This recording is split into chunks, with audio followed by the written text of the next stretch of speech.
From Premier Lanes Entertainment Center in Gonzales, Crescent City Sports is proud to bring you the LHSAA Bowling Championships. We open 3 days of coverage this afternoon with the Girls State Championship match between the Dutchtown Griffins and the Archbishop Chapelle Chipmunks. And a pleasant good afternoon to you. Ken Trahan joined by two great guys, friends, pros, Lenny Van Gilder and Kent Lowe, with us this afternoon. And of course, they'll be analyzing everything we watch, everything you see here this afternoon for this championship match, which was highly anticipated and frankly, highly expected. Two teams that bowled in the championship match a year ago are back a year later. Starting with the two-time defending state champion, Dutchtown Griffins. What a team this has been, what a program it has been.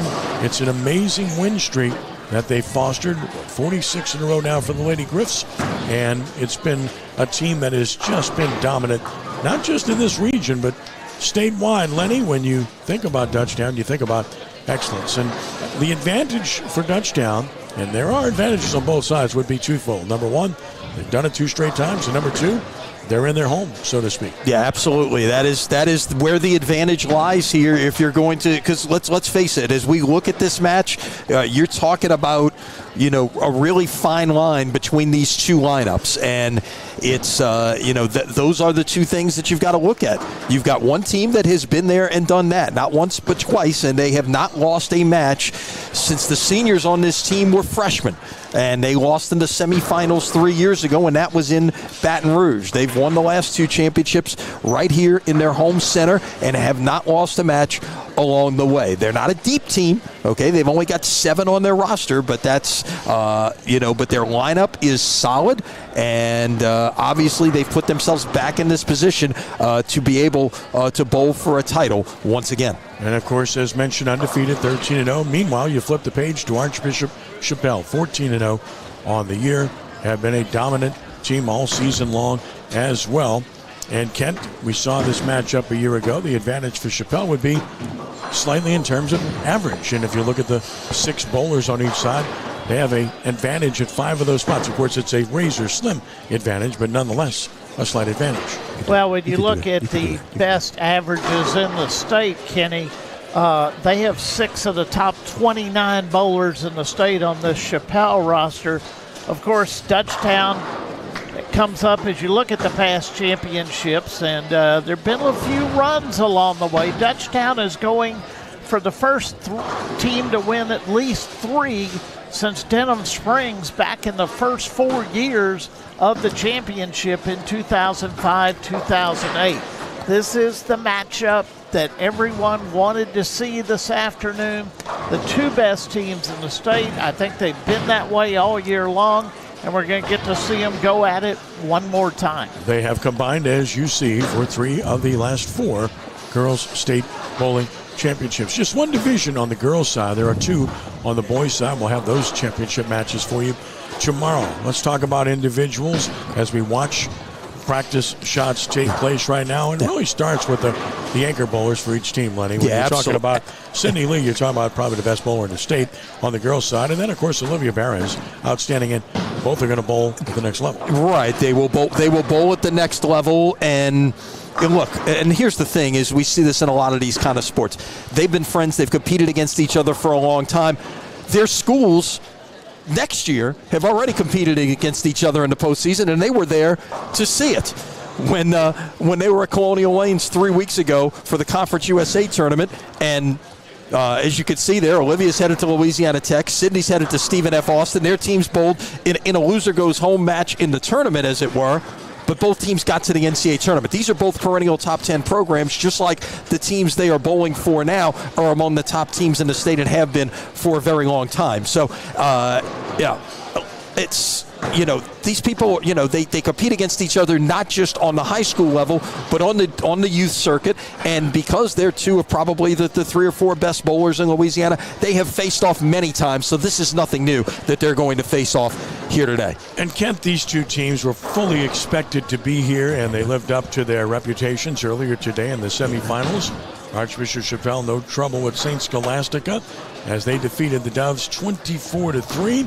And the Griffins, no problem with Santa as they defeated the Gators by a 23-4 margin. Interestingly enough, Kent, when you look at total pins, Chapelle shot 32.71. Dutchtown shot 32.43. When you look at the averages, Chapelle is a 10.83 average. Dutchtown's a 10.61 average. You get the picture? Yeah, and as we look at that bracket, Santa Ma, the 13th seed, the only one of the top 4 seeds that didn't get through. But Santa Ma did a great job beating the 22 champions in Denham Springs. Of course, Lafayette was a 3-time champion over a 4-year period. The St. Scholastica beat. So all 4 of these teams that were in the semifinals had very good years and are pretty special teams. And that shows how good Dutchtown and Chapelle are with the way those scores were in those semifinal matches. If you're looking at experience, Lenny, you have to start with Dutchtown because they've got 5 senior starters in this 6-person lineup. That's a very experienced team. It is, but you go back and look at this match a year ago, and you're pretty much seeing a lot of the same people that you saw in the lineups a year ago that you're seeing today. Not a lot of difference there. And so on both fronts, you've got teams that have been there quite a bit, and that's obviously the experience is something you can't quantify. You can shoot all the scores you want. You can do everything you can do to get to this point, but you can't quantify experience. And in being in this setting, in this stadium-like setting, on the boutique side of this center here in Gonzales at Premier Lanes Entertainment Center, it's unique to high school bowling. You don't experience this anywhere else. So the chance to have been a part of this will certainly help both of these teams. Yeah, point of clarification, 4 senior starters for Dutchtown, 3 for Archbishop Chapelle. And Kent, if you're looking for a wild card, for the folks that are watching, the format's simple. It's match play. The highest average bowler bowls the highest average bowler, as we see the entire scenario as to what transpires. Second highest average bowler against the second highest average bowler, and so on and so forth with the 6 bowlers. So realistically, even though your best bowlers might be slightly better than the other team, it's really all about the team. And keep an eye on what we call the low pit, the lower average bowlers. Oftentimes, that's where these matches are decided. That has become the prevalent theme in high school bowling the last few years. It's a best of 27. You need 14 points to win. There's 1 point for each individual win, 2 points for the game, and what Lenny and I like to call the super total, the 3 points for the final total pins. And there was 2, if not 3 matches that I remember in the first 2 rounds of the playoffs that came down in other divisions to the super total. So we'll keep an eye. These teams are so tightly bunched average-wise and scoring-wise. I really think it's going to come down to the 1, 2, 3 exclusively almost. I think the 4, 5, 6s for these 2 teams can pretty much balance each other out unless one of them gets really hot and throws something in the 250s, 260s, which Sidney Lee already did today with a 279. So it's going to be interesting, but I think that the low average bowlers are going to be what's going to get a team a state championship today. And Ken, I've always likened bowling to cross country in that regard. It's not the person who's got the fastest runners. It might be the one who's got the 4th or the 5th fastest runners to get all of those low team scores in cross country. To get all of those top 5 up maybe in the top 10 of finish. That's where Brother Martin winning 7 titles in a 9-year span. That's where they did it. They did it in the low pit. That's where so many teams that have been successful in this sport have done it. You could shoot the scores you want to be able to shoot on the high side, and that may help with total pins if you've got that really good anchor bowler, but you need that depth. Remember, the individual matches count for 18 of the 27 points. Let me just remind everyone, and the last time I was with y'all, the big match that Brother Martin won when their 1, 2, 3 bowlers made all the difference in the world. And before we get started, let me just say it is really nice to be back with you guys again after a couple of years away to do this. Let's define away. away was Augusta, Georgia. Okay, yeah, let's do that. You know, I was golfing instead of bowling. We like to say on assignment. Okay, that's our famous phrase. Anytime somebody's doing something else other than working, it is a pleasure to be back with you guys again. Believe me, we are glad to have you back as well. So it's it's nice to work from a three-man booth here for these championships, and keeping up with what's going on. It's a lot of fun. We all love the sport. We've all been a part of it for a long time. And before we get any further, we've got to say a big thank you to everyone at the LHSAA, from Eddie Bonine on down, Michael Federico, Ethan Anderson, Rick Bourgeois, everybody that's got something to do with this, for allowing Crescent City Sports to be able to do this for a 6th consecutive state bowling championship. We don't take it lightly that we're entrusted with the responsibility, and we certainly aim to live up to that responsibility in professional fashion. The magic number is 14 points. That's what you need to win. It's a 27-point format, as was pointed out. So we'll detail everything. And once we get into the match here momentarily, we'll really give you kind of a snapshot of where we are after 5 frames, because that's when you really start to get a picture of the game. Pretty interesting as we get things to get started. Lane 24 has an open rack. I'm interested to see if that continues to be the case. We're underway. First shot is on the way, as that's going to be a 7 count. So we're underway with the number 1 bowler, Taylor Bourdonnais, for Archbishop Chapelle on the low pair. Then on the high pair, oh my goodness, a pocket 7. What a bad break there. Are you kidding me? What a terrible break. And there's a beautiful strike for the number 1 player for Dutchtown, and that's Drew Bowman. Excellent strike, and the strike for Chapelle in the 4th spot for Alexander Young. A 7-9 10? I mean, seriously? Goodness gracious. Spares are going to determine a championship. Strikes can happen, and they can open a lot of pins, but if you don't fill the boxes, you're not going to win. And so we see a spare on him right away. And a shaker shot here, leaving the 4-7. So underway here, Dutchtown's wearing the two-tone purple and white look. Chapelle in the green to distinguish the 2 colors for you. The respective stores. That's called a break. Brooklyn strike, number 2 for Miabella Harvey. Archbishop Chapelle breaks a part of the game, Kent. No doubt about it. We'll just tell you the characteristics of this bay as the number 5 bowler for Dutchtown strikes. Madison Lejeune. The characteristics of this bay hooks more than the main 20 lanes in the house. So you got to adjust quick after you bowl the semi-final match on the other side. Really well delivered by Addison Bell. Just a sophomore and quite large, I might add it. When I say large, she's tall. She's upwards of 6 foot. Oh, absolutely. Yeah. And we get our first look there at the outstanding and you know what we're seeing right now early on here? We're seeing boxes get filled, and that's big. Well, you got to look at Sydney Lee for the first time, the highest average bowler, and she struck on lane 26. Now we get a look at the anchor player for Chapelle, Olivia Barres. Both average over 200. Bounced down a little bit, but she's accurate. That is tug, though. Expect tough spare coming up. She'll loft it a little bit, two-handed player, but that was a little bit of an extra bounce, if you will, early on. And, of course, the way she performs will go a large way toward determining what transpires here in this match up against the best bowler in Sydney Lee.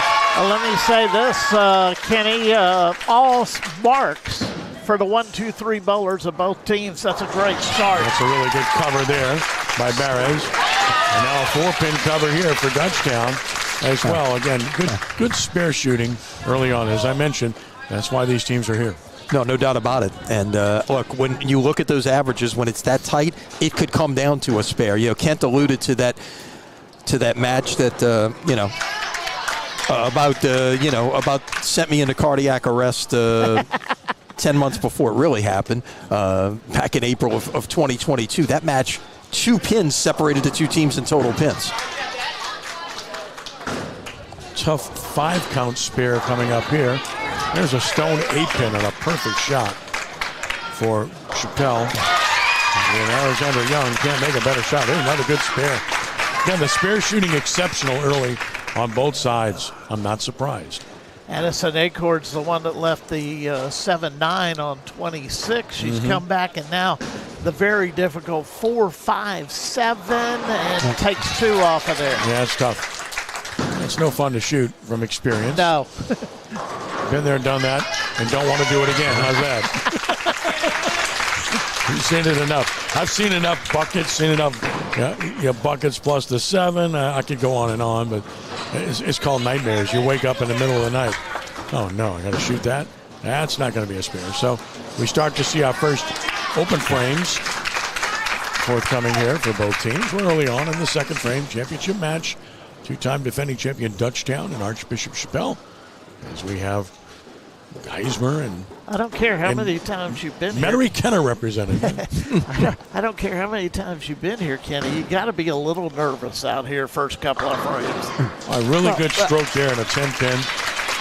That was a solid 10-pin, a good shot for Addison Bell. In the cover, and then you get a strike for Chapelle. Brooklyn, a nice response for the strike for Dutchtown at number 3 as well. And there's spare shooting and there's a miss. So that's what we watch for early on. Who's the more consistent spare team? To me, that's going to tell the tale here. That's a tough leave on 25. No fun to shoot that either. For Dutchtown at the 5 spot, and that is Addison Lejeune. 2, 7, 8 are there. That's what you call a flat 10. Good shot. But there's a difference between a flat 10 and Barrows with a mixer. Strikes. Big difference between a flat 10 and a solid 10. Kent? Olivia struck. She didn't like it at all, but she struck. Trust is a must, especially when you cross board. Look at that. Beautiful spare. Nice pick up there. Outstanding, and another missed spare here. So we start to see opens. That's 3 straight opens for Chapelle on the low pair. All again missed spares, and there's a spare cover by Dutchtown. So it's too early to say a pattern, but you got Dutchtown making spares, Chapelle missing some early on here. Got a pin down on 25, which means a re-rack automatically to get that situated. And oftentimes spares are about making sure you leave the easy leave. And that rack on 24 is an open rack for the right side. That's consistent. Every rack I've seen has been an open rack. So what that means is light hits will probably carry. Heavy hits could be tapped. And another missed spare. 1 pin miss. And there's a split. Unfortunately. That jump that looked like it was going to be good, and that jumped late. There's that characteristic I talked about the Bay. It hooks a lot. No, and here's the thing. It does not, remember that, this side of the center does not get this type of play on a regular basis. It's more, events, parties, things like that. There's not leagues and tournaments being bowled in here. So, it gets different play than what you're getting on the other side where you get more league action. Bell with a strike. Nice extension on her shot. She gets that extension with her height, too. Almost bounced it off the wall, side wall, and did get 9, and that's what you want there, Sydney Lee. Able to get the 2 pins. And again, spare coverage. So far, pretty good for Dutchtown. As we're in the 3rd frame now of game 1, 3 games here. Nice release there. That's a really nice shot. You can tell right away with the release. At Dutchtown 3, that's all day long. Really nice shot. Jada's in the 3 spot in the postseason here. I believe she was 5 a year ago. That's a pleasant problem to have.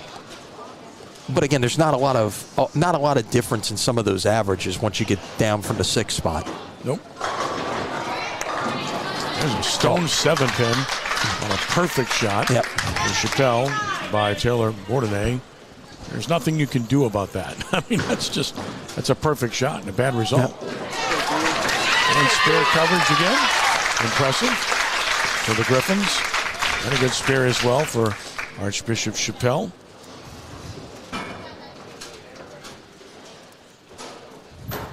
Cross lane, and she shot that the right way. Use the lane. Let the lane do the work with the angle that you have, and that's covered. 7-pin taken care of. And meanwhile, on 26, the 10-pin, and that's perfect. Again, good job by Dutchtown shooting spares early. That's a bucket, and that's no fun whatsoever. That one's going to through the nose and a break. Good break. Little bit of a drop, but that was a good result. Bella Harvey with a strike with an early lead. This is a crossover 9. You need some good fortune, right? Regardless of whether you're bowling league on Thursday night like Ken or you're bowling for a state championship. You need some good fortune. Really good extension, and coming back is Sydney Lee. She fills one beautifully for a strike. Only good fortune in the league is when my team finds out I can't make it. The extension that she gets, Addison Bell gets the best extension of anybody. Now, it's all a matter of consistency for her, but she's got the ability to strike. Yeah, she makes great shots. She's made a big jump in her game. Yeah, a lot of these bowlers on both sides have made big jumps in their games over the last 12 months, and that's the thing that you see happen at this age. You know, obviously, when you get to college, and there's a triple good shot there by Jada Alday-Long. That was, she's right there. And again, like I mentioned, she was on the right side last year, bowling at number 3 right now. So that gives you some really big experience over on the left. Barra's somewhat deliberate. She takes her time, really envisions the shot before she initiates it. She swings that one wide and gets a perfect result. That's the best ball she's thrown in the first 3 frames as she strikes in the 6th position for Chapelle. And has an early lead in that match, which is one to watch, obviously, with the 2 best bowlers. A solid strike here, well delivered by Bourdonnais. Remember, she left that stone 7-pin frame ago, so she's throwing the ball very well early on. Right in the nose, and that broke up a split. That's a break at the 4 spot for Chapelle, for Young. Breathes a sigh of relief. And broke that up. Got a 9 count. That's a solid 9 count. Every time you go through the nose, you fear. To come out of it with 9, you feel really good.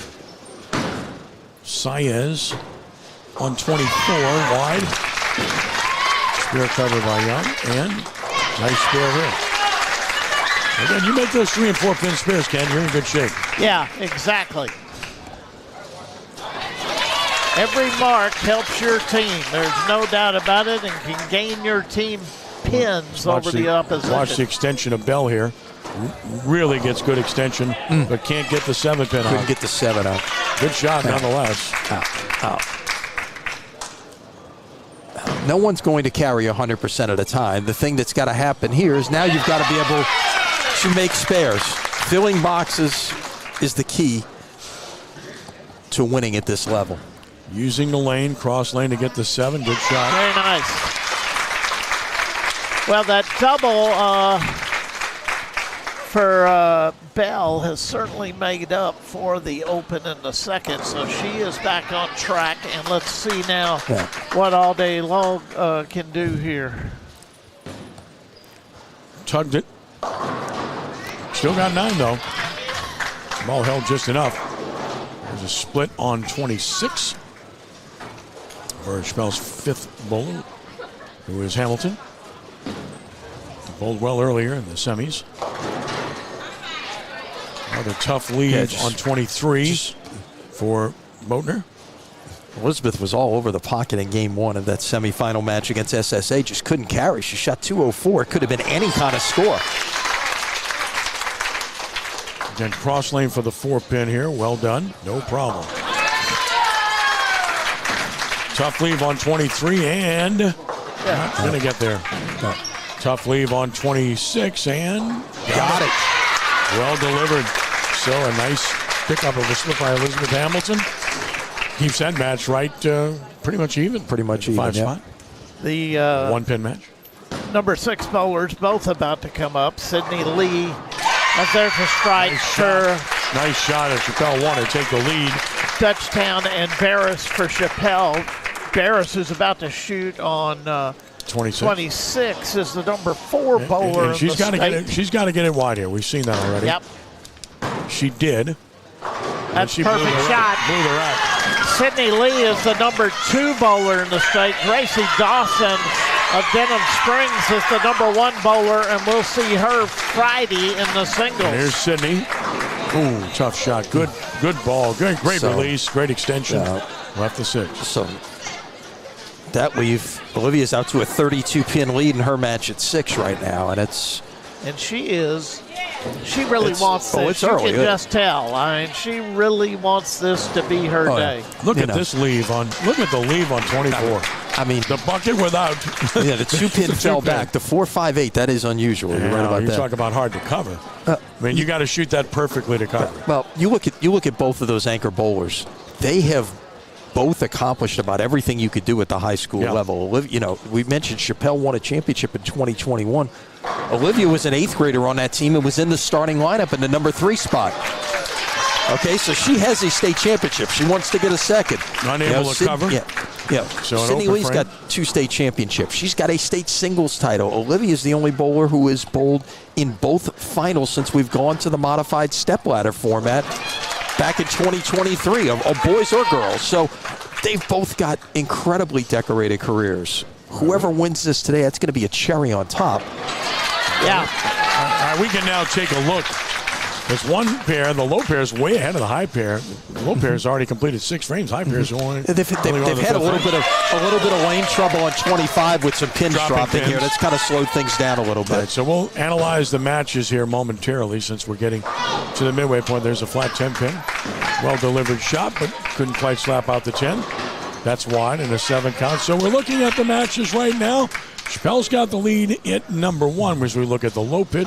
Chapelle's got the lead at number 2. Dutchtown at number 3. Chapelle at number 4. Chapelle about even, but slight edge at 5.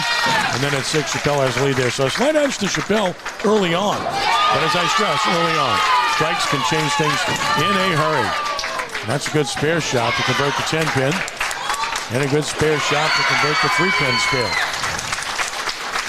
So slight edge for the Chipmunks early in this one. High Pierce only in the 5th frame, though. And let's see if Sydney Lee can get back on here. A little bit high.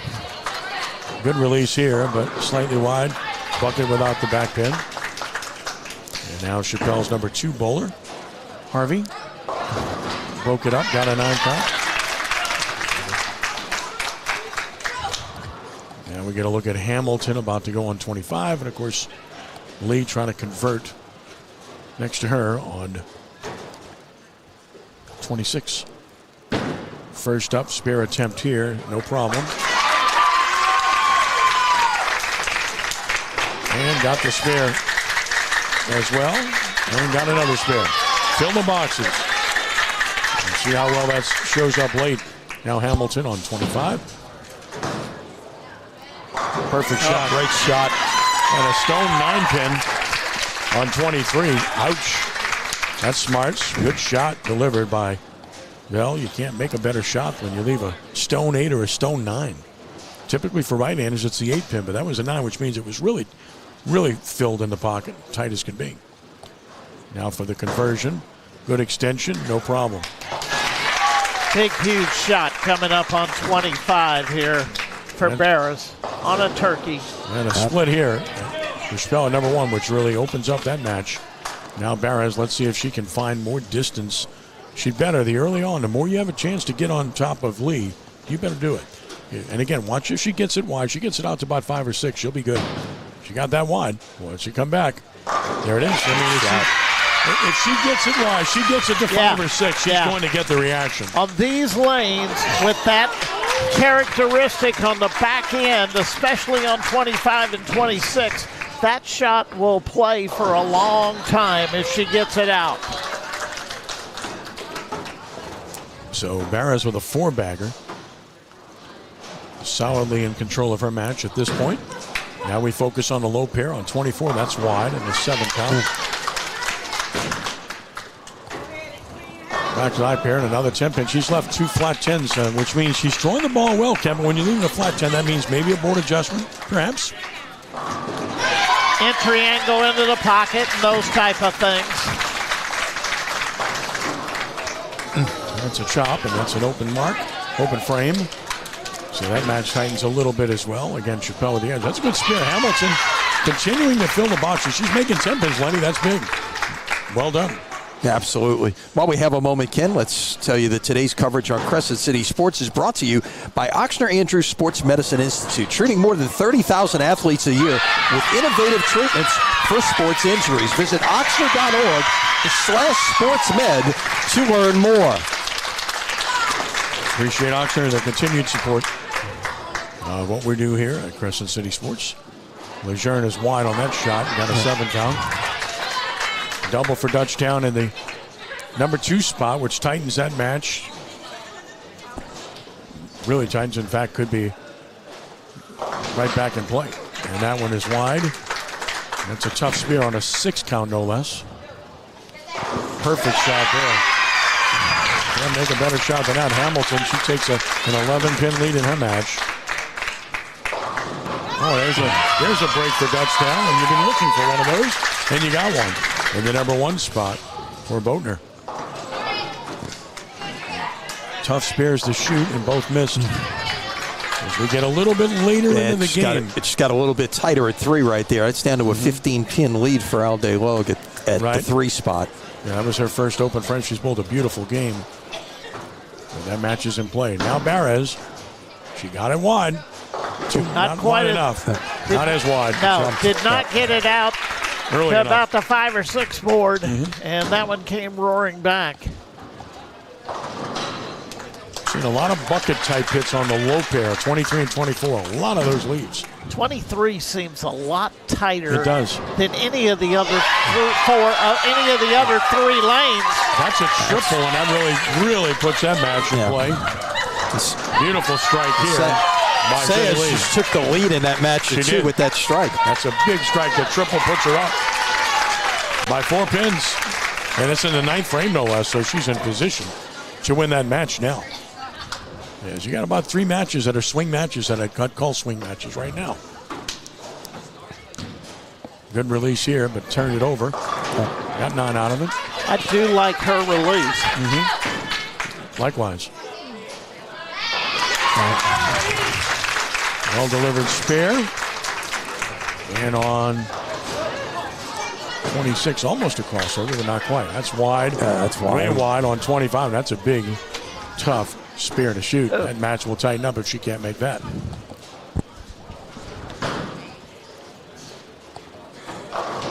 Oh.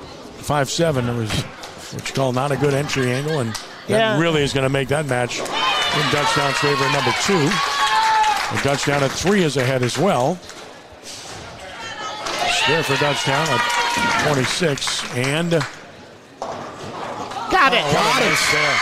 Keeps her in the match. That's a beautiful conversion by Chapelle's Mia Bella Harvey. A 5-7. It goes down. Extremely well done. Remember that. That could be huge here as we head to the 10th. Yeah, it keeps her right there, only 4 pins down. And now a chance at 3 for Chapelle to get really close if Bell can find a way to double.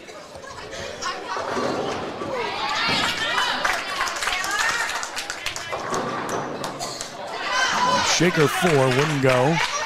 That match is still in play as a result. She needs to spare here. That match at 1 is still in play. Very much so. That's one of the swing matches we're talking about. Here's a wide shot, and that's going to hurt quite a bit. See, that lane does not have that big you called it. I think like you're right. the other 3 lanes. Yeah. And that was a chance right there for Bell to make that a 5-pin match, too. Cross lane miss, and that is huge. What that means now is if Dutchtown can strike at 1, they can win that number 1 match when they were down the whole game.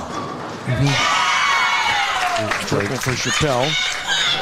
9 count here.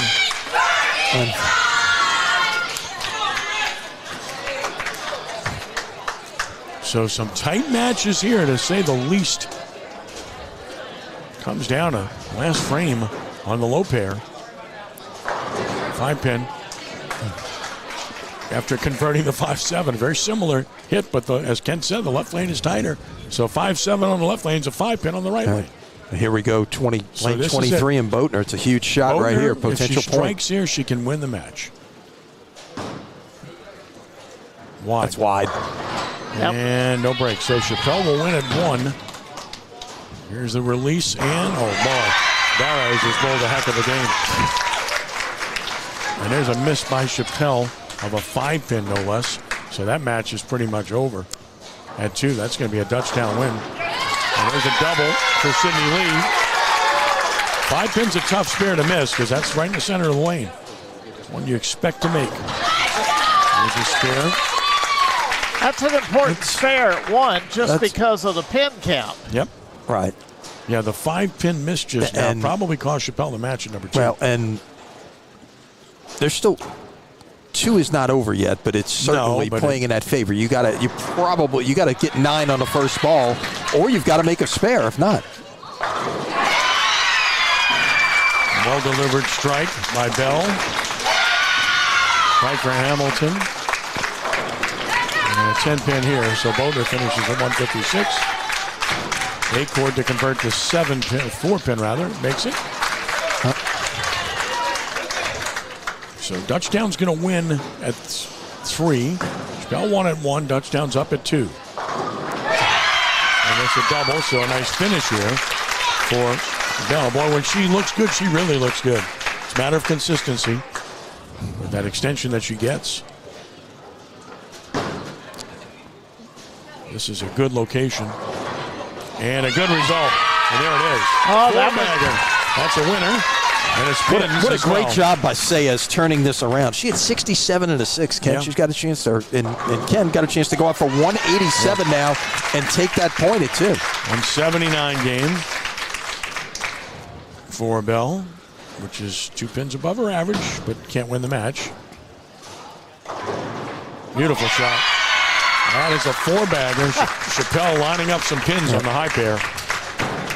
Looking good on the high pair are the Chipmunks. Broke up the split. There's a nice strike for Dutchtown at 5. Good release, good result for Lejeune. Now we get Barres on 26. Still not over in that match. You're only in the 8th frame. She's got to keep the pedal to the metal, so to speak, against a bowler like Lee. Perfect shot. I mean, she's just bowled a great game. Gets it out to about the 5-6 board. That's It's coming rocketing back. That's what we said all along. If she gets it off to 5 or 6, she's money. And there's a trip 4-7 for Lee to give her a triple. That's important because it's pins. Even if you don't win the match, pins are important, and Chapelle has piled up some pins on the high pair. It's a must-strike situation Yeah, for Chapelle is up by 5. Dutchtown on 23. Well, she's got the match. All she needed was count, and she got that. That match was not in play. It's just a matter of keeping it on the lane there. But the one to watch now is a match at number 4. It has a 5 count. That's a really tough spare. On a strike, but still a 5 count. That could really change that match. If you get a cover for Dutchtown at 4, by Acord right here, cross lane for the 7, and took care of it. All right, so let's watch what happens here because this is a very tough spare, extremely tough spare, and she needs this to keep the lead in the 9th frame. Well, that's a great shot. That is a great shot. I mean, that is such a hard spare. It's as hard as it gets. The 3-6-9-10 statistically is the hardest spare to shoot. That's a non-split. That's right up there though. That was a blowout strike. So the match to watch is at number 4. Match to watch is 4. That's really going to determine the margin of this game. The other matches are pretty well in hand, Lenny. Dutchtown wins 2 of 3 on the low pair, and they win by 40 pins on the low pair total. And on the high pair, Chapelle's up in all 3, but it's not a big margin. Right. Yeah. So now we get to the 5-hole. Right now, and the fine play of Elizabeth Hamilton on a 4-bagger. Looked high. It was. Got a huge break there. Brooklyn. That's the second one she's crossed over and gotten a break on. And look, like you said. Now we get Sydney Lee on 26 and flush. Well, she's not going to miss much. Wow. Yeah. She's not going to miss much. And she's not going down without a fight. Barras has bowled a great game, but she's got to, as I said, has to keep the pedal to the metal. You look at the possibilities there because you got a 236 possible for Lee. And right now, on a 230 pace, 239 pace, is Barras, depending on what happens with this shot. This is the 9th frame, the pivotal setup for him. Oh, she slapped out the 10-pin. Oh, boy, I mean, you can't bowl any better than she's bowled. She's had one frame out of the pocket, and she's carrying, Ken. Yes, she is. She is lined up at the moment. Both of them are. Mm-hmm. Yeah. And this is what we expected. Yeah. Some high scores out of the number 6 spot. Good release. Big shot here. Ooh, it's an 8 count, and that match is wide open. It's anybody's game. This is the swing match, and this is a big shot for Acorn. Got it out. It's coming back. She got it.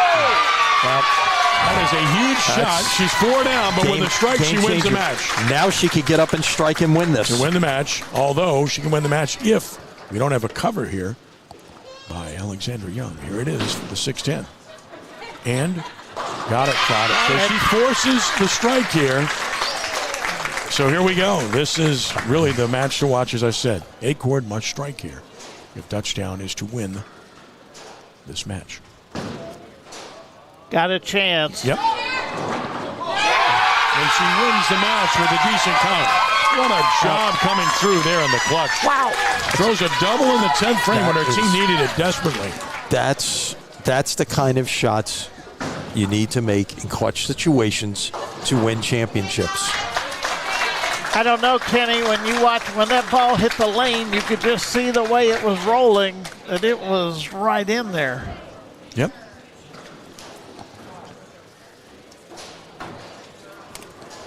So it's looking like a 3-3 game. It's all about the total pin. Chapelle has the edge there. What a finish. That's a great shot. Look at the excitement. She knows what she just did. She rallied in the 10th frame to win her match. That's gigantic.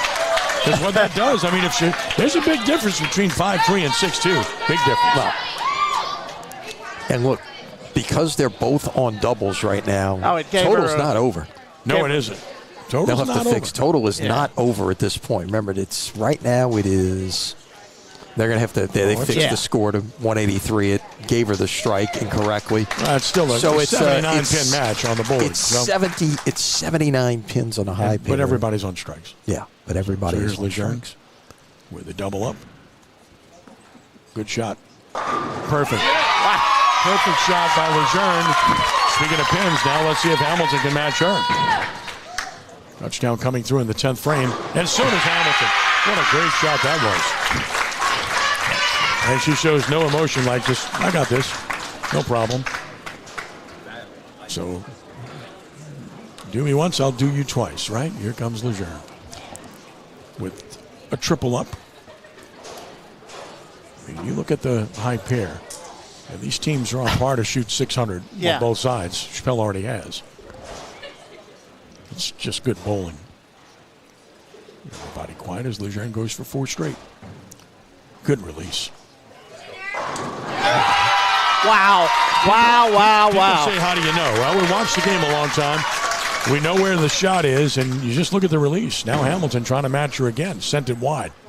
And you could tell it was wide right away. So that'll be pins for Dutchtown and draw them closer. Not enough to overcome the margin at this point, but it's not over yet. It's going to be a 3-3 game on the board, and it's a matter of who wins the 2 points for total pins. Chapelle with the edge, but not over. Lejeune trying to go off the sheet here. Tugged that one a little bit, and there's the result. So 2-1. So here's the scenario as I see it, Ken. Olivia Barres, if she strikes on the first ball in the 10th, would close out Dutchtown for total pins in the game. A 2-43 game for Hamilton. If she doesn't strike, then Sydney Lee could strike out and possibly steal total and make it 5-3 Dutchtown. And I would expect Lee to strike, frankly. Here she is. No hesitation. Great shot. High. Nope, too high. Jumped at the last second. That should do it for Chapelle. Exactly. So Chapelle should win the total here to give the Chipmunks a 5-3 lead, as long as you don't have any disaster here from Barres, who's just been nails the whole game. On a 3-bagger, had a 4-bagger earlier. Looking to match that 4 in a row right here. And high, but got a 9 count.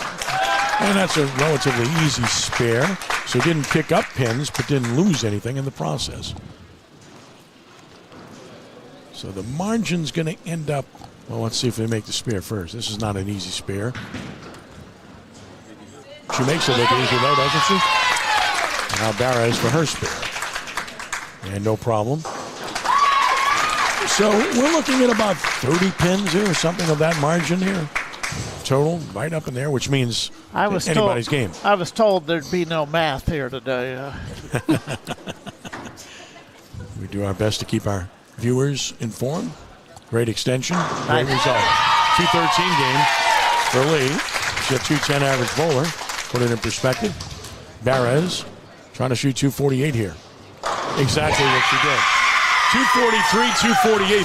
Last two bowlers. That's hard to beat, Ken. No kidding. 597 for Dutchtown in the top three. And then for Chapelle, the number is 666. Wow.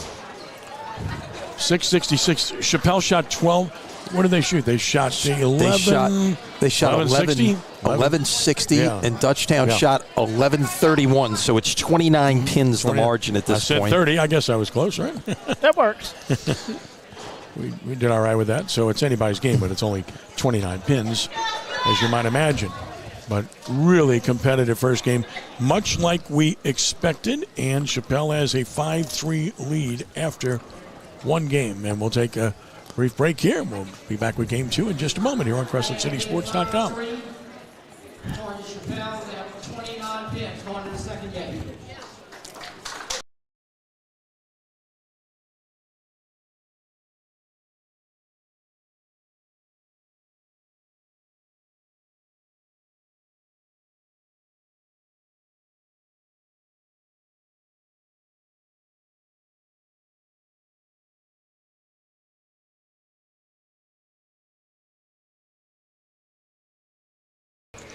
Numbers don't look, they got more than what we got. We need more than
Game two underway, and we started with game two and a strike right away from Dutchtown from Acord.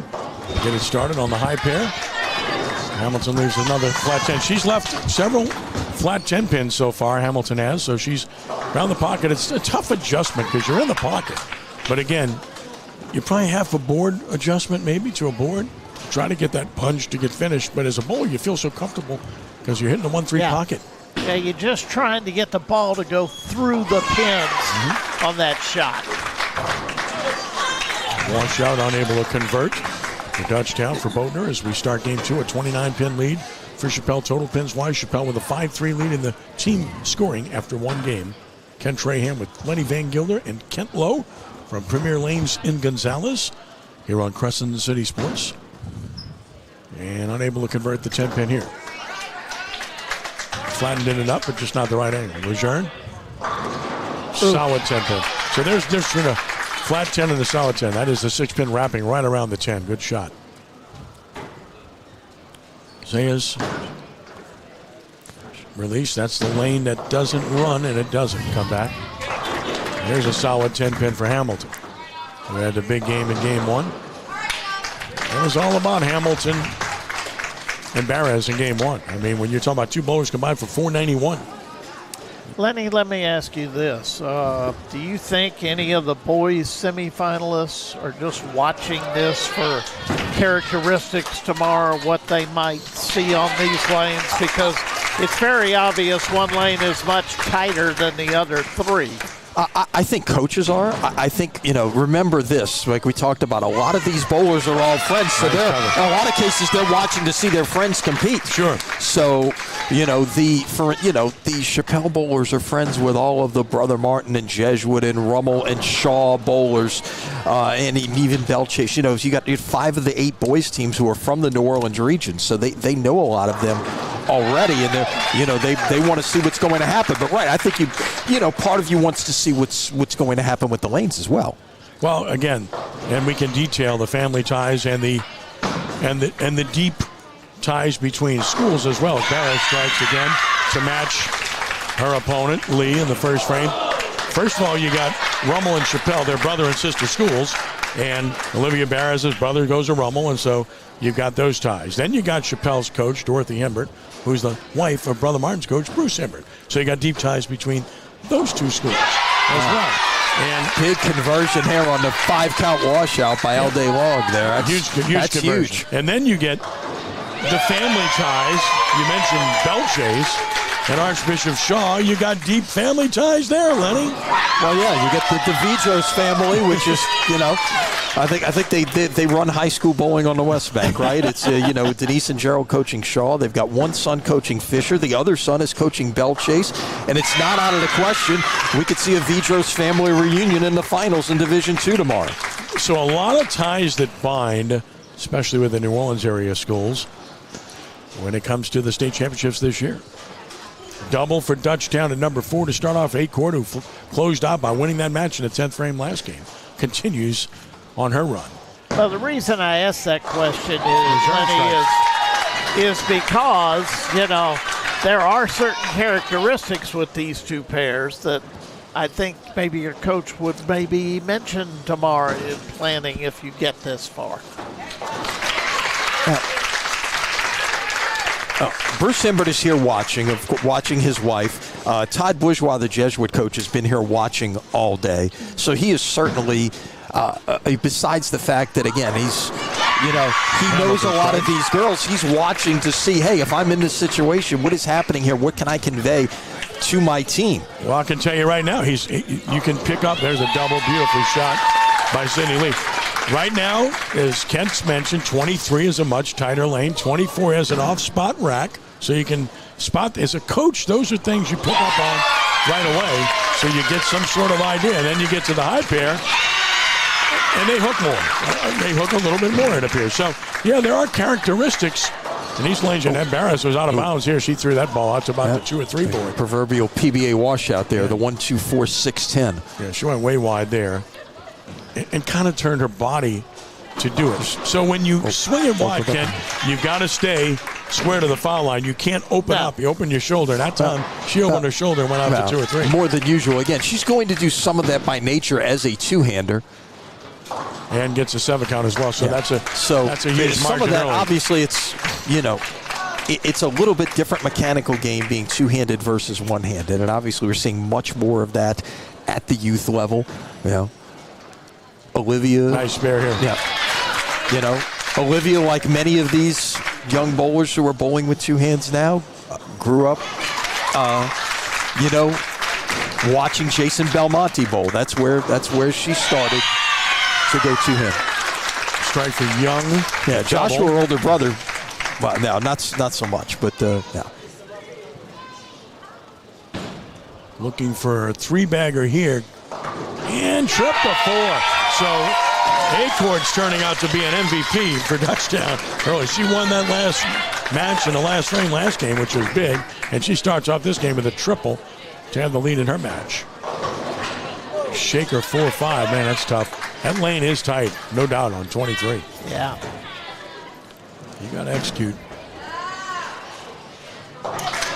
So early on here, Dutchtown looking good in game 2.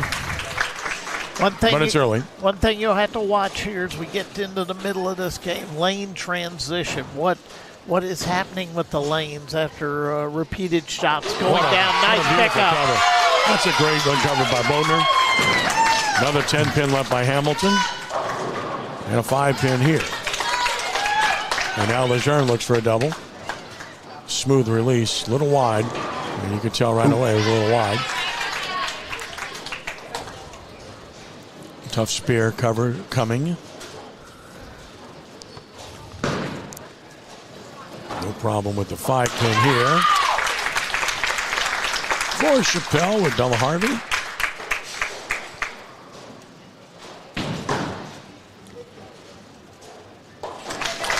And a blowout strike, beautifully done here for Dutchtown. In the 2 slot, well done by Sayers. Oh, nice spare by Missouri. That's tough cover. Well done. Beautiful shot here by Addison Bell, bouncing back after starting off with a tough open frame. Still down in her match slightly early on. 2. Oh my! Bad break. That's 5, a bad 7. break. Again, That was that a good is shot. a tight lane. I'll say. You know, Kent picked up on that early on, and he's right. All day long, made a pretty good shot. Ends up with a 5-7. I mean, you locate that ball, you let it go, and it's gone to the 1-3. You think you're going to be good, but look what you end up with. And now a triple for Sydney Lee, who's off and running here in Game 2. Things look a lot different for Dutchtown on the high pair in Game 2 thus far. They're off and running. Good comeback by Olivia there. She got that ball back out again, and with the right speed, may have thrown it a little too hard to frame before. And look at Acord, 4 in a row.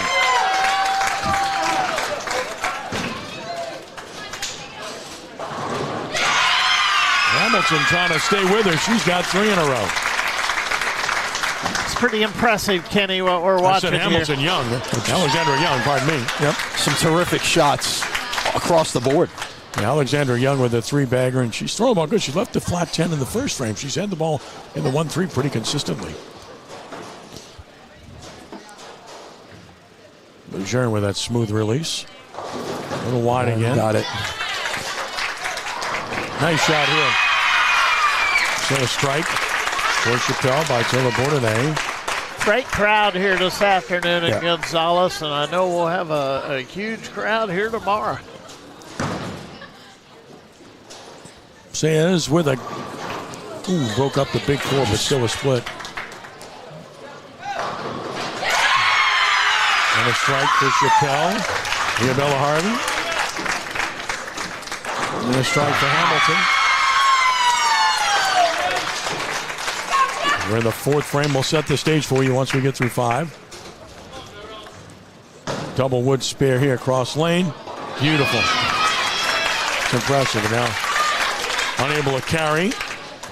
Pretty good shot there by Bell, but couldn't get the 7 out on that tight lane again. The ball gets there, but it doesn't quite drive through on that lane. And sometimes it doesn't get there and you bucket it out. We've seen that frequently early on.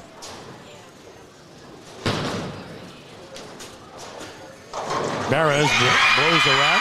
She liked that one off her hand. And now here's Sydney Lee for the first 4 on lane 26. Bingo. She's in a groove right now. Oh, she's locked in. She's locked in.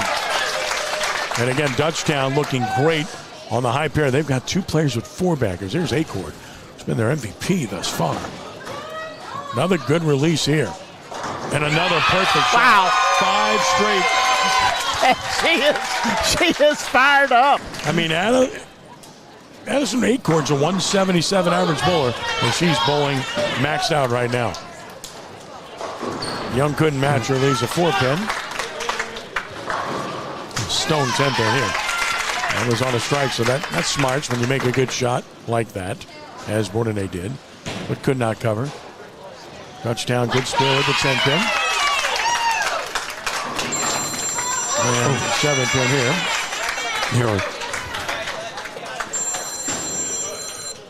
Nearly had the 7-10. She did slap out the 10 there. Yep.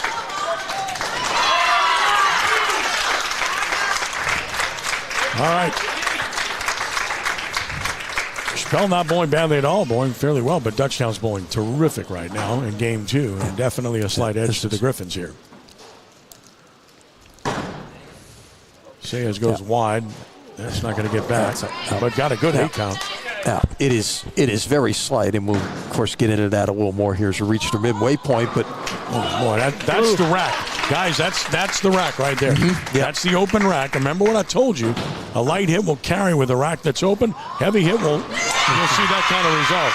That's a perfect shot, and there's no way you should be leaving a 10-pin there, but that's definitely a rack leave. Okay, a nice cover. I mean, when I say open rack, watch the 1-3 the way it's spotted. Every time it's spotted on that lane. And you can see what I mean right now. When you can see the back pins behind the front pins, that means you got a little bit of an offset rack. There's a nice strike. Oh, that ball held pocket by Barris. I thought it was going to go high, but it held pocket. And there it is again. Same rack, same result. Stone 10 pin. Well, that's 3 straight on that lane. And that's, I'm telling you, it's the rack, gentlemen. A solid 7 pin. You can't make a better shot. Lee with a beautiful shot, but didn't get the result. Seen a lot of taps here. That's not going to make it. So that'll be an open frame, and that match changes as a result. Dutchtown will go up at 3 with a mark. Or could go up with a double.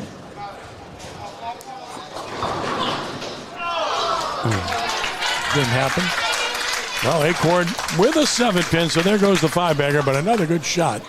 And she's just bowling a terrific game. So we get to the 5th frame. We can tell you what's happening here right now. Got the ball is stuck in the back on 25, so we'll have a delay on the right pair for just a moment. Yeah, 25's had a few problems thus far today. Crossover 5 pin. Acord for the 7 pin. Took care of business. So we've got at number 1, you've got Chapelle up now at number 1 and slightly. But I mean very slightly. I think it's 1 pin. Missed it. Missed the 7 pin. That opens things up for Barres to give her at least a shot now in that match. So at 1, it's a 2-pin match. Chapelle with a 2-pin lead, but it's anybody's match. At 2, Chapelle with a slight lead. At 3, Chapelle with a slight lead. Then you get to the high pair, and it's Dutchtown up at 4, and Chapelle up at 5, and Dutchtown up at 6. And a nice strike here.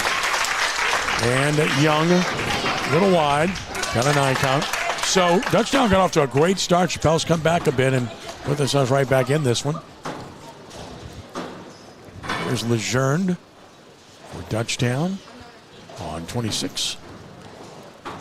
Change balls. Mm-hmm. And almost. Yeah, I saw that after she nearly left the 7-10, and barely got the 10 out. I saw her put one ball back in the pit like she was going to make a change. There's another 10 pin on 24. That's an emerging story, guys. I mean, that's happening a lot on that lane on 24. And I'm telling you, it's definitely remember this, at least for this game, Dutchtown bowls the 10th frame on lane 24. You got a tight lane on 23 and then the rack on 24. Yeah. That's a good conversion. Nope, couldn't quite convert the 310, so that opens the door. And the number 2 spot, so it's definitely dead even now. Dead even match with a miss. Beautiful shot here by Hamilton at 5, and she's got a triple. Remember, she had a great first game, and she's doing it again. There's a split there. And, that's high in a split. And now, speaking of splits, they're all over the place. Look at this. Wow. 3 straight splits that we're looking at. Olivia's about to step up. She may want to step back. There's 3 splits up there, yeah. Yeah, not only that, but she has a chance to jump right. Yeah, she could take the lead right here. Lead with a strike. So after starting off way back, where the strike could actually take the lead. Again, when you have splits, that's what you want to see. Cover the pins. Get at least 2. Not like that. You threw 2 away. Olivia strikes, takes the lead. But what we're talking about right there is you saw Dutchtown player gets the 2 pins for a 9 count. Chapelle bowler gets a 6 count out. Right. I mean, those pins matter. They matter a lot. And look at the difference in the score there. It's a 5-pin match. So, again, all 3 matches on the low pair are like a couple of pins apart. All 3 of them. That's how close they are. Yep. And the same thing is true in the 6th spot right now. Very close match there. Oh, look at this. That was meant to be a light hit, but just didn't hit right. No, didn't have anything on it at the end. And look at this strike. Acord continues to be that bowler for Dutchtown. She is the one to watch the way things are going. There's a beautiful shot as well for Alexandra Young. Look, Alex Young is doing her part to try to stay in there. She much like you know, at the 6 spot there, when Sydney jumped out, a couple of breaks happened, and Olivia kept throwing strikes, and now she's got the lead back. And now Dutchtown takes the lead at 1, and again, you see the split. You got to take the pins, and didn't do it there either. So again, those pins matter. They count. They cost. They add up.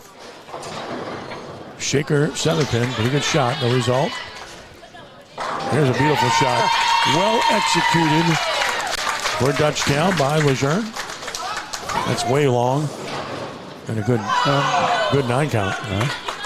That's a solution to not leave a 10 pin on the open rack. Cross over, you know. Well, it'll get to you eventually. Mentally, it'll definitely get to you. Beautiful shot. 8 court for Dutchtown and Hamilton for Chapelle are the MVPs thus far in this match. Sayas cannot convert.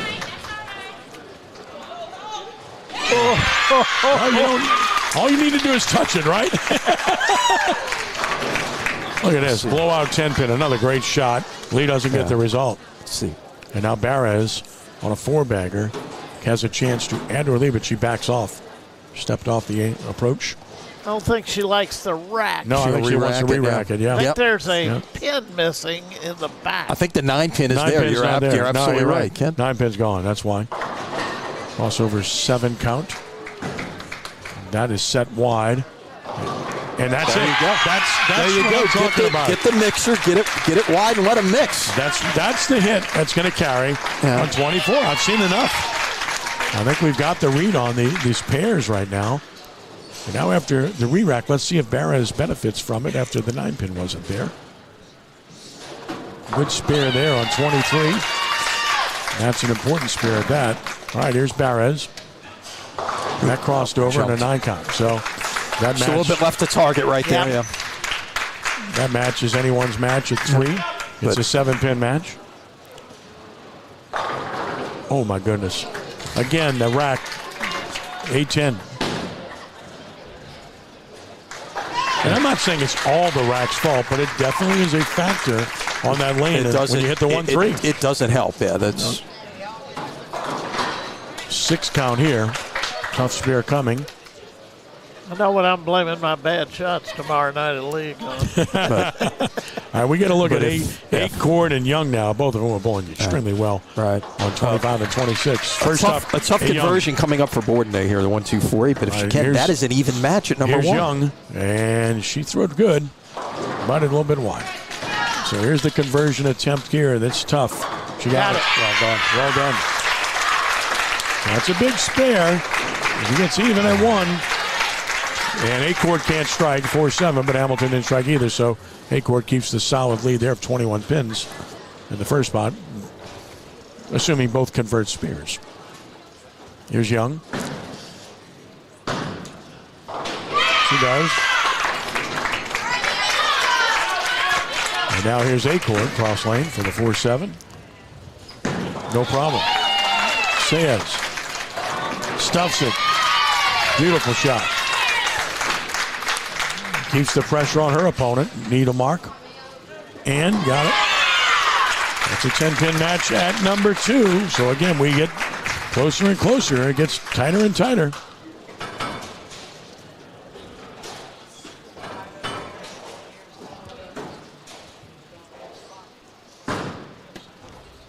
Good extension. Shot. Perfect shot. And that's a double. That's huge. Meanwhile, that's way wide. And that opens the door. Hamilton had bowled so well. And now she's got to wash out. Very difficult spare. That's a beautiful strike. To stay in that match nicely at number 3 for Dutchtown by all day long.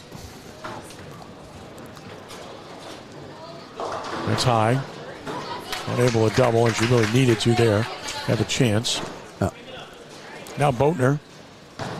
Another close match. Turns it over nicely. And can't get the 7 out. That's so. Ooh, man, that match stays even. Yeah, this is a huge shot for Borden because she's on a spare. She's on a spare. Needs a strike to stay even here. And guess what? Wow, made the best shot of the match. That match is dead even with 1 frame to go. Boy, this is exactly what we expected, guys. That ball held nicely. Let's see if she can convert the washout here. Oh, what a shot by Hamilton. Wow. Talk about A momentum swing and lift. Boy, that gives you a big lift as a team, doesn't it? Ken, there are 12 frames to go in this match, okay? But right now, so many of the little things are going right for Chapelle. And then you get a 7 count at Chapelle, too, and that's big because right now a strike for Dutchtown at 2 could give Dutchtown the lead in that match. As that will be a chance for Sayers coming up. And a tough spare here, and that's going to be missed. So now the match is wide open. Great chance for Dutchtown to take the lead at 2 and take over that match. Oh, there's a break, and a big break. That helps a lot for Sidney Lee in a very close match. Sayers pulls this one. Oh my goodness, through a 3 count, but she is on a strike. So that doesn't hurt yet. Right. Now Chapelle, she can find a way to convert. trying to keep the lead lead here. Swings it, and it's wide, and she got 9. You could tell that pitch was wide. She got deeper on the lane, so couldn't quite crawl back. And another bad break on that lane on 24. 24 is a problem, and that match is in play now, unquestionably, at number 3. Perez converts. That's a 6-pin match, but Sidney Lee's on a strike. I mean, you got 3 swing matches here, guys. And look at this, spare up. And that gives her the lead at 2. That was huge. Big spare. Big spare. Got it. Oh, what a nice spare. That's huge to keep the lead at number 3 for Addison Bell for Chapelle. Acord leaves a 4-7, but still in command by 19 pins in her match with 2 frames left. But Count has a chance to flip over. This is a huge shot coming up for Alex Young on lane 26 because you get this here, you give yourself a chance to possibly win at a 10th frame. But she has to have this one. It's wide, and look at that lead. Wow, that's a horrible break. A terrible break on a good shot. These are 4. These are the 7-8. That's brutal on a really good shot. It's not a lead that you see, but you see it here. And that's probably a winner for Acord, who's just bowled fantastic at the 4 spot. It's just a really bad break for Alex Young. She's bowled a really good game and has to face this incredibly difficult cover. Oh, my God, a shot. She may not win the match, but she's bowled a heck of a game. 9 count for Boatner. Right. That's huge. Right. Here we go. So Boatner's likely going to spare, which means 174, which means Chapelle must strike at number 1 to win the match. Or possibility of a tie. Yeah, spare strike could be a tie. Strike for a win from Bourdain. Boatner for the spare first, and she's going to cover that. All right, so here we go. This is the match to watch, the shot to watch. It's Taylor Bourdain. Must strike to win. Here it is. She's wide, so that's not going to happen. So she must cover that, and then must strike to tie. So that one didn't have a chance. On the tight lane, you can't get it wide when you're an up-the-boards player, which she is. Hamilton with another strike. In control of her match. And Lee with a big chance for a double in the 9th frame on 25. Oh, a 5-7 with a match that's definitely in competition here. Lee can't strike. Got it. And there's a big spare, so now she needs a strike. All right. Needs a strike to tie. That's a half point. That could be the difference, folks. I mean, if she could strike. Talk about drama. Here's Barres with a big shot. Trying to maintain the lead. Beautiful shot. And she does. That's a 6-pin match with 1 frame to go. You assume that you'll have a spare on the other side. Here we go. Tie. She's wide, no chance. So a win for Dutchtown at 1. That's big, 174 to 171. Big win for the Griffins. Now the 5-7. This is big, and can't get it. So now, but this is a big shot. Mark will win at number 2 for Chapelle. This is another gigantic swing right here. Here is Bella Harvey. And a 5-7, and now she must make it or lose the match. Got to make it. Oh, my goodness. Wow. You talk about 2 swing matches. Both could go Dutchtown's way right here. Might has to make this. Sent it wide, and she got it. What a shot. Wow. Amazing conversion in the clutch. made by Miabella Harvey. Now she must stay calm and keep the ball on the lane and stay behind the foul line. She did, and Chapelle will win that match. There you go. Acord with an open frame, and that opens the door for Alex Young, who needs a double. And got the first one. Boy, you talk about a game-changing if she can strike here. Well, and you got, now let's look at this, because Acord has opened at number 4. Alex Young just struck. I just said that. I just said that. So she needs another strike. Steal another one. To win the match. I just talked about that. So she needs this strike right here to do it. Needs a strike and 8.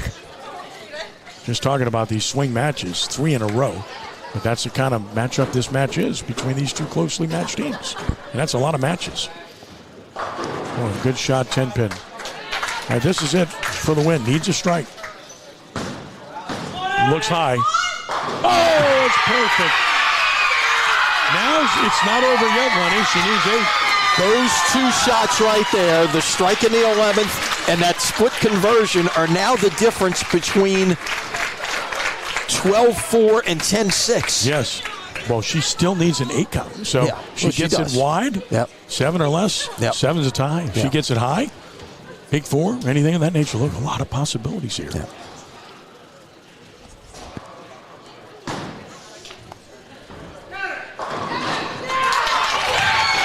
All right, here we go. Needs 8 to win. Sent it wide and got 8. Got 8. Oh, my. 224. You talk about eking it out. She did by 1 pin. A 224 game for Alex Young. Chapelle with a huge victory by 1 pin over Acord, who bowled beautifully. And remember this, Ken. We talked about this early in the match. Remember, Dutchtown started with the front 4 at number 4 with Acord, number 6 with Lee. Chapelle rallied in both of those matches now and are going to, in all likelihood, win them both. I say likely. I mean, Barres has the lead at this point. She's got to get up and make a shot. She's got to. If she strikes, it's over. But if she doesn't strike, the door is still open for Sydney Lee. It's a 6-pin match. But first, we watch an outstanding bowler, Elizabeth Hamilton, who's really been maybe the best bowler for either team thus far. And continues to be that. Here's Sydney Lee. Beautiful shot. That's going to put the pressure on Barres. So you got one more swing match here, Kent, to go at number 6. Dutchtown needs that one desperately, don't they? Yes. Yeah. There's no doubt about it. Just very impressive bowling here this afternoon. And these pins are close. I mean, Chapelle wins a low pair by 25, and the high pair is tight, too. And Sydney Lee, to her credit, is getting up there. She's not sitting back waiting. She's getting up there and trying to apply pressure on him. Yep. That's too high. That's a rough count, a 5 count. Just needs to get 3 here. She got a little soft with that, Lenny. Here's the thing to remember in all of this. And bang! Center to pit. Great shot. So now that forces Barres to strike. Barres has to strike, assuming she gets a 7 count here. But keep in mind, total is not, I mean, this could be 11, this could be 11-5 or 12-4, whatever the case may be, but total is still very much in the balance at this point. Unquestionably. Looking to try to get 3 here. And does not. Only got 1. 227. Still an excellent game. Not the count you wanted there, but a really good game. And Hamilton at 227. Now Sydney Lee trying to punch it off the chart here. Does just that. 216 game. So she's 213, 216. All right. And now Barres must strike. She knows it. Her teammates know it.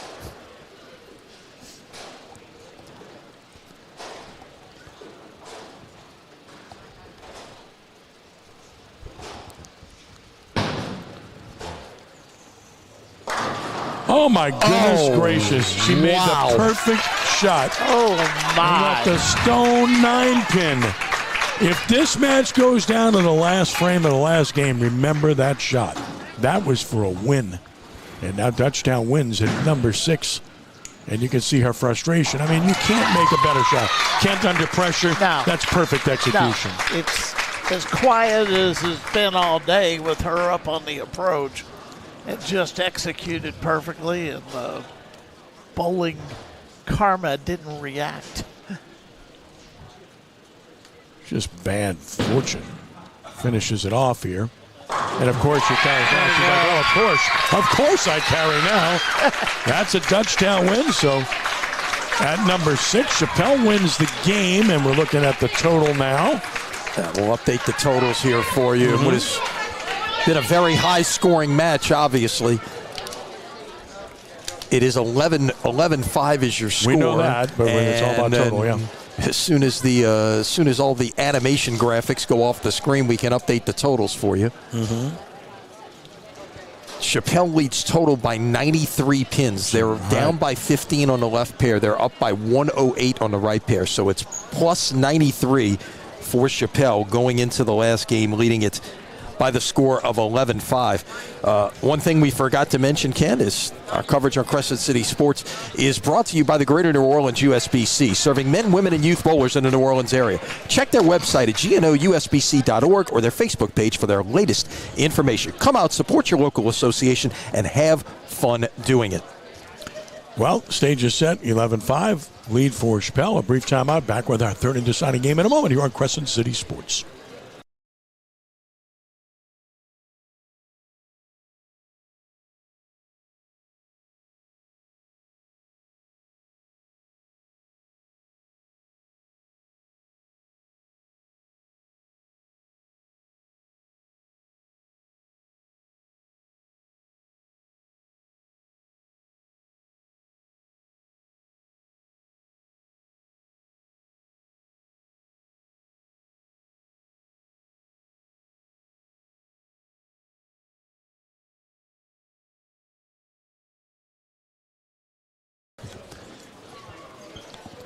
So as we welcome you back to Gonzales here, Ken, let's set the scene as what you're looking at. You see the score at 11-5 at this point. Once it gets past 10-6, and once a team has 11 and has the lead in total pins, the only way for Dutchtown to win this match right now is they have to overcome that 93-pin total pin deficit. If Chapelle can hold on to total pins, that is 3 points.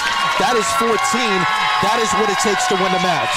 So the only path for Dutchtown to win is to get not just 6 of 8 points here, but they've got to overtake that 93-pin difference in total. Yep, the 3 points that matter, the total pins for the entire match, right now loom large in this one for Chapelle. As you look at the first 2 games, Chapelle shot 1160 and 1163. Pretty consistent, isn't it? And let's throw this in because we're getting some great scores shot here. Chapelle has 23-23 for the first 2 games. Yeah. That is a new state record, breaking the mark previously held by Dutchtown 2 years ago. 22-53. So 23-23 through 2 for Chapelle is a new Louisiana high school bowling record. By the way, if you want to look ahead, the 3-game record is 34-31. That is Chapelle's record going back to the 2019-20 season. Earlier this year, Chapelle set the record for a single game of 1268 in a match against Patrick Taylor. So they can put up a big score and win this and perhaps top that 34-31 mark. They've got a chance not only to win a state championship, but own every state record in the process for 1, 2, and 3 games. Had Barras carried that 9-pin, this match would virtually be over. Well, it would be 100-plus pins. It would be 100-plus pins. They'd be 110 pins or something. Right, exactly. Not to mention up 12-4. Right. That was a big shot. And look, didn't go that way. 12-4, 11-5. Those are both overcomable deficits, especially in this kind of match that's, And especially with a team like Dutchtown. A-Court breaks up the split. They could score. A-Court breaks up the split. They're going to have to score now. Boatner crosses over. Got 9, though. Alex Young, who came through last game big, leaves that 7-10. That's bad karma to start, but there's a strike for Chapelle, another one by Bordenay. Nobody likes to get out of the box with a pocket 7-10. Doesn't make you feel too good, especially when your opponent broke up a 5-7. And it's going to be important for Dutchtown to start well here, Kent, when you're down 93. There's no doubt about that. You've got to take advantage of every situation And the Chipmunks are rolling on the left with a strikes at 1 and 2 to start game 3. Miabella Harvey, the second of which to put up a strike. Lejeune on 26, perfect shot for Dutchtown. Says, there's that rack with that 10 pin. Every time the 6 pin wraps around. When you come in strong, look at this weird 8-10 on lane 23, the lane that doesn't finish. And they leave it 8-10, so a couple of unmakeable splits for Chapelle in the first frame. You don't have to worry about shooting a spare there when you strike like Hamilton there. She's at 470 for 2 games thus far, and counting. Sydney Lee with a shaker, 9 pin. Now it's one of those you're in all likelihood not going to make unless you bounce it out of the bag. You got to make the It's- pin. You just have to shoot the Yeah, pin. you got to make sure you get the one. Correct.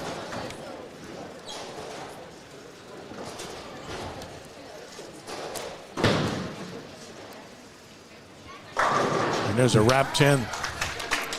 So first frame, not a lot of breaks for Chapelle to start this game. An 8-10, a 7-10, a wrap 10. The thing you cannot let happen is the, if you want to call it the letdown from that solid 9 pin, work against you at this point. You still have the lead in the match. You still have the lead in total pins.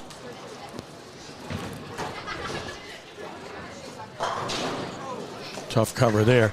There's no defense for bad breaks, though. No, there's a not. 7-10 No, in there's the not. pocket. That's, we've seen them on both sides. It's, Yeah. yeah. Acord, who's been so good today, on lane 25. And it's the second straight frame she's broken up to 5-7. There's a beautiful spare by Bodner. 5-pin cover, that's tough. Strike for Young.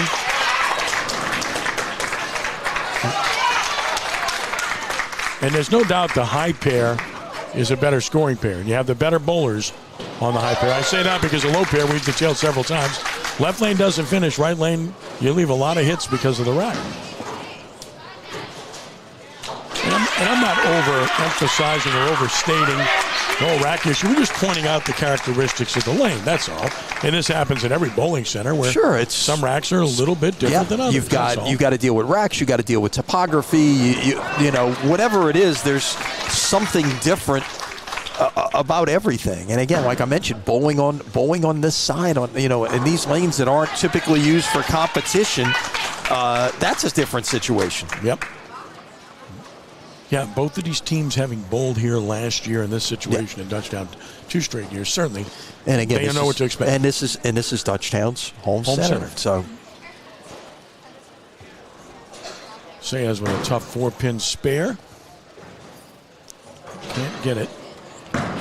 Tough 3-pin spare here. Yes, cover. Another 3-pin spare for Chapelle. So a couple good covers by the Chipmunks.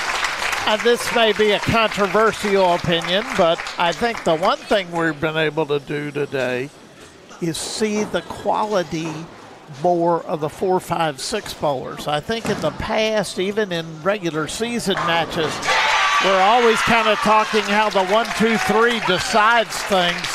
I think today we're seeing the competition and quality of the 4, 5, 6 of these two teams making a difference. Now here's the other thing to keep in mind too. Dutchtown with just 7 bowlers, they basically they'll sub a little, maybe do some things on the left side, but pretty much they've got to stick with their lineup because they have 7 bowlers. Chapelle with 9 bowlers, if you go look at their regular season stats, they were clinching most of their matches in 2 games. And so they would be subbing throughout, and in a lot of cases, knowing they were going to win big, they would use 9 bowlers for 2 games each. So the right side, these bowlers haven't bowled 3 games in a match very often this year. They were even able to do that. They were even able to sub out a couple of people in the semifinal match. They had it clinched in 2 against St. Scholastica. It was 14-2. I mean, I think all you have to do is look at the individual wins by the bowlers. Olivia was 22-2, Hamilton 23-0, Young 23-1 this year. I mean, that tells you a lot about what they did this year. And that's dominating. Yes. Sydney Lee 25-5, Lejeune 26-4, Acord 29-3. So I mean, lot of success on both sides. I got the 10 out there. That was a good shot. We haven't seen that 10 go down much with those kind of hits. It did there. That means it was well delivered on 24.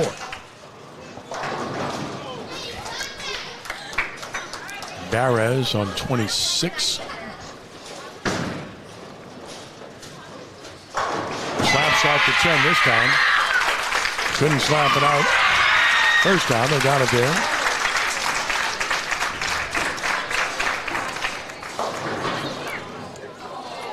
Couldn't break up the split, unfortunately.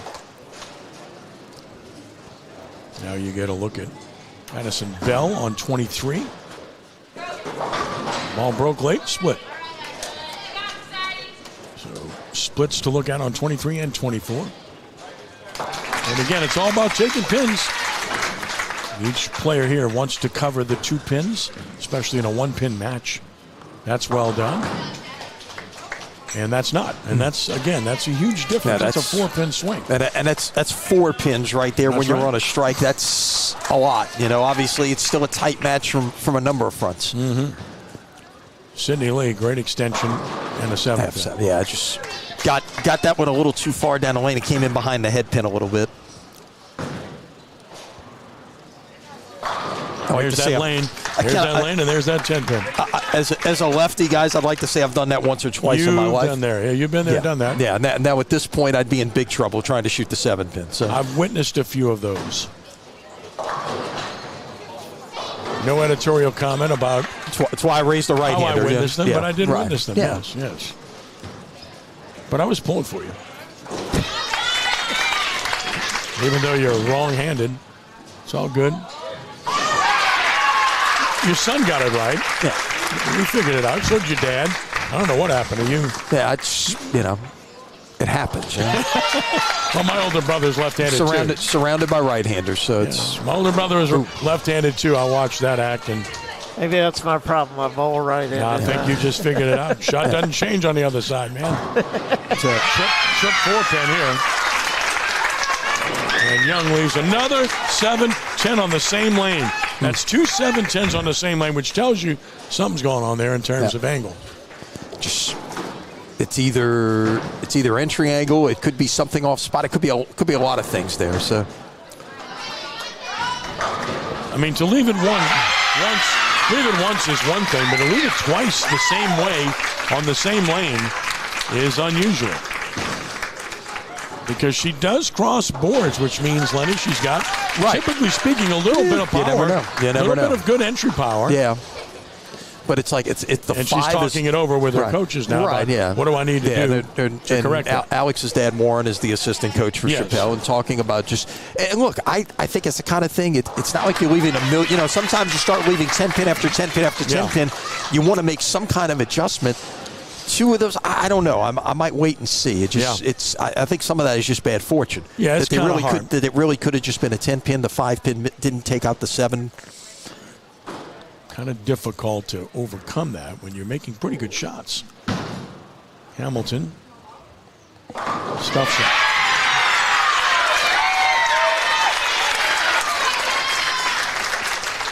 And a good shot, too, for Dutchtown at number 3 by All Day Long. Sidney Lee with another 7-pin. Bodner, oh my goodness, couldn't get the 7 out. 5-7. Again, the 1-3 pocket on 24s is an issue. You either have to stuff it tight, or you got to get a wall shot. And again, the no reaction on 23. They've seen that all day. And there's Barres for a double. So Barres slaps out the 10-pin. She's got a double with the lead early in her match. Here's a conversion, 5-7. No, just missed it. Close, but no cigar. And a good cover by Lee. Here's a tough 5-pin cover here on 23. Unable to get it. Hard to make 5 pins, really is. And Dutchtown with a 15-pin lead there. So the Griffins up 15 at number 1 in this situation. So a 15-pin lead for the Griffins at number 1. There's a split. 25 on 23 wide. Again, the buckets. That's all we've seen all day on that lane. Ball will not finish. All kinds of bucket leads. Young gets over the top of one. Probably trying to compensate there, Lenny. When you leave 2 7-10s, you think you got to do something else. So she got a little bit right, and that's early. And that's a different lane. By the way, one of the right-handers in the family just chimed in and said he would have loved to have been left-handed. I understand that. Yeah, I figured as much. And I'll give you a guess as to which one it was, and it wasn't JL. So I figured that. So nice to have him watching. Wonder how the weather is in Tuscaloosa these days. Well, there's a spare. I mean, I'm surely not going to say the school. There's a nice strike. I'm not going to say the school. I'm sitting here with Kent Lowe. I'm just going to say Tuscaloosa. That's it. End of story. So. Or some people in Baton Rouge would say Tuscaloosa. But all right. We joke, of course, they're all good schools and respect them all. Majern on lane 25. Beautiful shot. Very good shot. Boatner on 23, a little high. All day long on 24. Bucket shot, a nice strike for Hamilton. That's a double for her. Boy, she's been the best bowler on either pair in this match. Yeah, she came in 470 for the first two. Olivia came in 460 for the first two. That's right. And look, they've been... A nice strike by Lee. The depth is obviously important, but they have been the anchors of this Chapelle team the last 2 years in that 5 and 6 spot. There was actually a time when Hamilton was in the 6th spot for a few matches last year. Here's Barres looking for 3. And Chickle and a wiggle and an 8-pin. Tried to trip the bucket there. She had enough ball to get the 3 of the bucket out, but not the 4th. Needs to spare to maintain an 11-pin lead. They flip over to lane 24. In the 1 spot. Tight match. That's wide. 9 count. Barres shoots spares very well. So does Lee. Washout on 23. All right, so let's set the stage. We're getting into the 5th frame here. Let's see what we're looking at, Lenny. All right, so as you go through it, number 1 is basically a dead even match right now. Chapelle with a slight edge at 2. Chapelle with a slight edge at 3. Chapelle with a slight edge at 4. That lead, by the way, is now it's Dutchtown leading at 1. Chapelle with a slight edge at 5 and at 6. So they've got but again, remember, total pins is everything here. That's the most important thing at stake right now. Is overall total pins. Well, she didn't leave a 7-10 on that lane just now. She stuffed the rack. That's the point, Lenny and Ken, is that Dutchtown is not cutting into the 93 pins. That's the big issue right now. Yeah, it's Dutchtown by 8 on the low side. Actually, it might be Chapelle by 2 on the low side. Right. And on the high side, it's Chapelle by 19 right now. So... there you go. That's a very tight match either way. Dutchtown needs a convincing win to be able to, and besides that, take 6 of 8 points. They got to win 4 matches. They got to win the total by at least 94 pins to be able to overtake this. Look at Hamilton go. My goodness. But right now, I don't see that happening. And a triple here. Addison Bell, and things are looking pretty good for the Chips right now. I don't want to give away the ending, but I don't see that 93 getting erased here with the present setup. That will help. A beautiful washout conversion. We watched a match the last time we were all together 3 years ago. We thought that match was basically over at that point. And when Catholic had a 150-pin lead in the 6th frame, so it's not over. It's not over by any means. Sydney Lee can step up and take the lead here. At number 6, as Barres went way wide for a big washout. Second time we've seen that leave from her today. And she only gets 7. And now here's Lee for the lead. You know she'll hit the pocket. She did. And wow. Got the 10 out. And that's going to get her the lead with a spare. So got to make it, though. Broke up the 7-10. I have full confidence that she will. She is a really good spare shooter. Did miss a 7-pin earlier, though. Okay, so. But I'm okay. No. You want to bet? Oh, no. No wagering, please. No. I need another lemonade right now. So My lemonade is running low. I need another one. So here we go on lane 26. She will convert. Just like Lenny said, she will not convert. Look, and here's the thing. Man. This is you're dealing with pressure here. Pressure that these teams have not dealt with all year long. They've not been in a tight match in a third game. Is this why I'm have sitting to get up and make shots. Is this why I'm sitting between you guys? Yeah, you're the you're Switzerland, as we used to say at our former employer. Okay, it's like you're right there. You're right there in the middle. That's an open frame. So that door is open at number 2 for Dutchtown. There's a strike for Young, and she's got the lead at 4 now with the double for sure. And a missed spare will make the lead even bigger. So Chapelle at 4 and 5 looking good. Again, that left lane just doesn't finish, Lenny. Bucket shots all game. The 4-pin, 5-pin combinations all day on that lane. I've said it before, the high pair is definitely the better scoring pair, and that's where the better bowlers are. So it makes it tough on the lower pair, on the lesser average bowlers who have done a good job overall. There's that brutal spear again. Seen this a few times today. Well done. It's really tough to cover that spare. Like we said earlier, I think it was Young that left it. That's not an easy cover. And she made it the hard way. You really don't want to cross over and make that. A lot of times you'll leave the 8-pin. But she got it out. Hamilton can't throw 4 in a row, so that opens the door for her opponent. In the 4-5 spot for Dutchtown, Lejeune with a chance for a 3-bagger here. And the jumper. That's high. Yeah.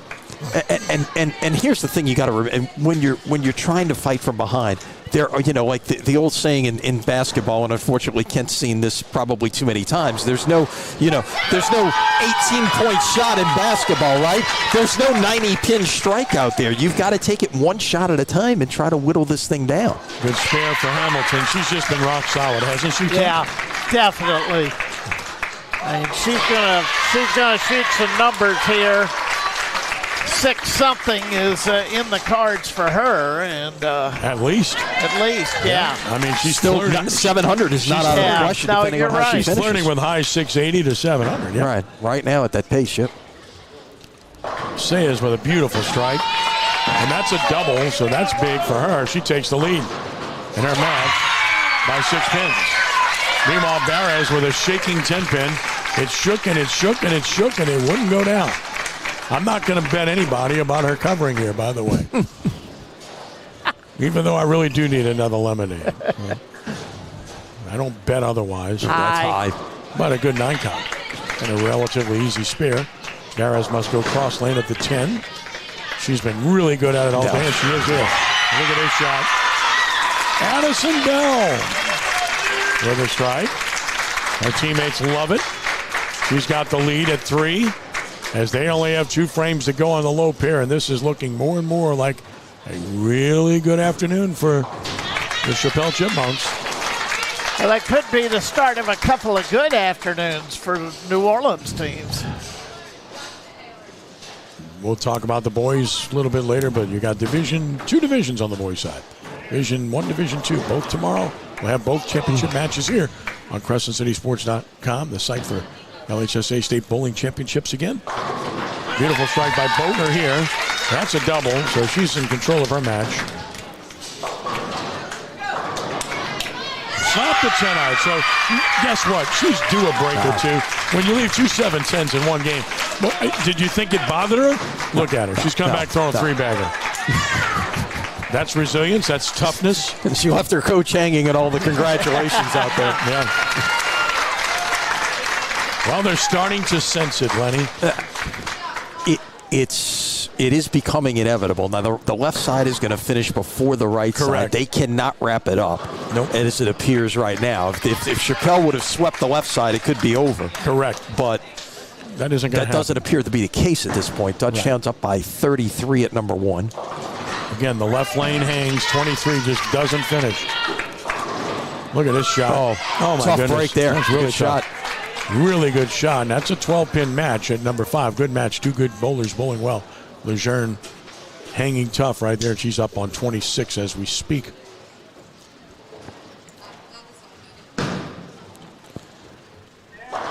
And left the 4-pin. Open frame on 23.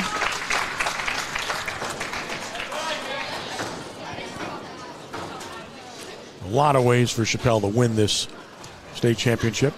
They're down by 6 at number 2 now. And again, the easiest thing is just to hang on to total. Of course, if you can win 3 points, too, that's the other solution. That's big strike because that match isn't over at 3 now. Chapelle had the lead, but now you got a Dutchtown strike. You got a Chapelle potential open with a split on 23. But good no, conversion. a beautiful cover. Well done here by Addison Bell, and she's in good shape there. Not over yet, but in really good shape. Just needs a mark to win her match. Oh, my goodness. Barres. Wow. She said, I've seen this before, right? My goodness. This time the 8-pin. I know. Wow. 8-pin, 9-pin, 10-pin. I mean, she's bowled really well. The scores reflect that, but I think she's actually bowled better than her scores, to be honest. Good strike by Lee. She's only 4 down, but she's on a strike and has a chance there to win it. 6. Barres turns around. She knew she made it. Right about now, she's wondering what she has to do to carry. It's wide. Bucket shot. So Dutchtown will win at number 1. Boatner finishing up here. She's done with a 166. Acord wraps the 10-pin.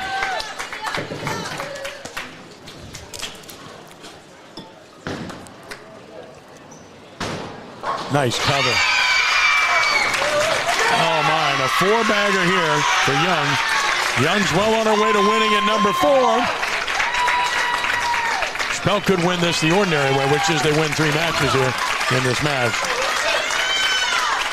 Certainly looks that way because they're up at 4 and 5 for sure, and up at number 3 for sure. Sayers. Point being, it looks like a chipmunk afternoon, and it looks like it's going to be a solid win. And broke it up to 10. Let's see what happens here at 2. You've got Hamilton? 2. You got close match. You got 2 spare conversions here. And a nice strike. Nice strike on 26. Yep, on the low pair. Lenny's referencing. Good strike here by Lejeune. Nice cover of the 10-pin. Now you got a 3-pin cover for Sayas. So Sayas has got to make this to win the match. Got to make it to win the match. Make it and then just keep it on the lane. Cross lane here. Lane doesn't hook. Remember that. Got to go right at it. She gave it room, and she got it. And that's going to win, provided she keeps it on the lane. Good shot by Sayas. 9 count out is 156.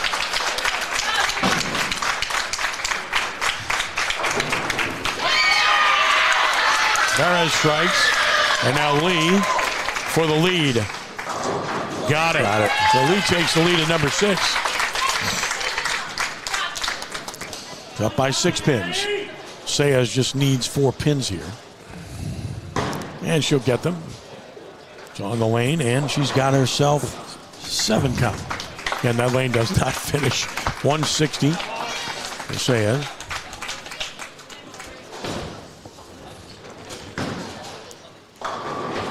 Pin. Nice strike here.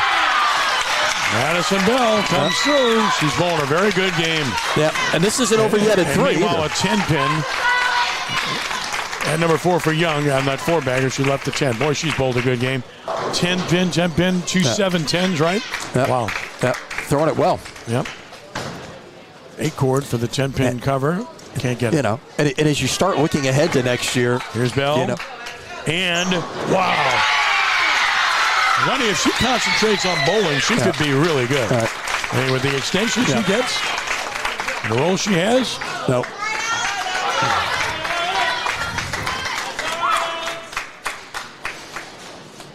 Now Addison Bell trying to take it off the sheet for 197 on lane 24. Outcome is decided. We can call it now. Well, it's with Chapelle winning 1 on this side, and basically they've got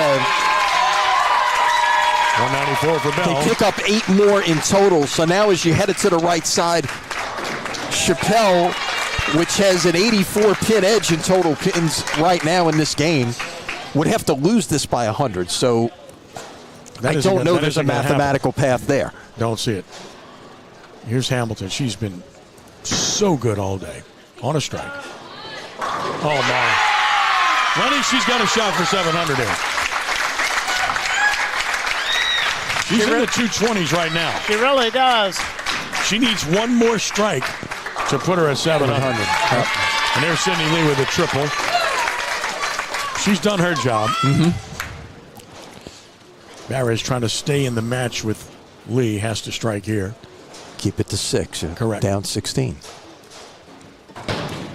That's high. Brooklyn. Now you know it's your day, right? Yeah. It's just high enough to go Brooklyn. Right. Or left enough off the hands to go Brooklyn.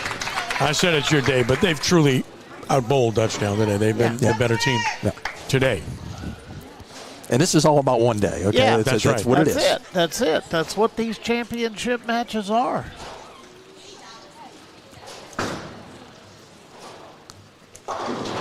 And a 4-pin still standing. Oh, it won't go. She just had one of those games. She's still going to shoot 190s, but it could have been a big game with the leaves she had. A-court a bit high. A-court had 2 really good games. Just faded a little bit in its speed because the lanes break down a little bit. She doesn't throw the ball very hard. Only 10 miles an hour. And what that means is the ball's going to hook a little bit early. The more you go as the lanes break down. So that location she had that was so good, Kent, for 2 games, not quite this game. It's easier to adjust your feet than it is to adjust your speed. I've heard that somewhere. You think? A stone? Oh, wow. Just say, is that big trying to stand? No, not going to stand with that shot. 194 game for Young. She wins our match convincingly. It's all about what the total victory is for Chapelle here at this point. The Chipmunks are going to be the state champions for a second time. Won it in 2021. 2021, when Olivia Barres was an 8th grader, she is the lone bowler on this team who was a part of that. Elizabeth Hamilton's sister Mary was part of that. 590. Here's for Hamilton. 700 Here's right here. Hamilton for 700. Got it. 593 for Alexandra Young for her 3 games. And that may be her first career 700 in high school bowling. So Warren's going to shoot 700. Hamilton, sorry. Yeah, Hamilton, yeah. Elizabeth Hamilton, yes. So Hamilton now in the 230s, and she's got a 700 alone. She's not throwing the gutter. She could increase that right here. What an afternoon she has had. Wide. 5 times. Let's see here. That puts her on a 2 count. She needs 3 here. She needs 3 for 700 on the nose. Oh my God! Or a spare for 702. I hope she gets it. She needs 3 for 700. Yep.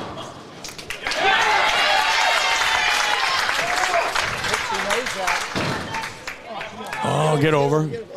There you go. Got it. 702. 702. On games of 243, 227, and 232. What a performance. As a senior, what a way to go out, right? My team wins a state championship, and I shoot 702. That's something she'll talk about 80 years from now, right? 70 years from now, 60 years from now. Memory of a lifetime, right?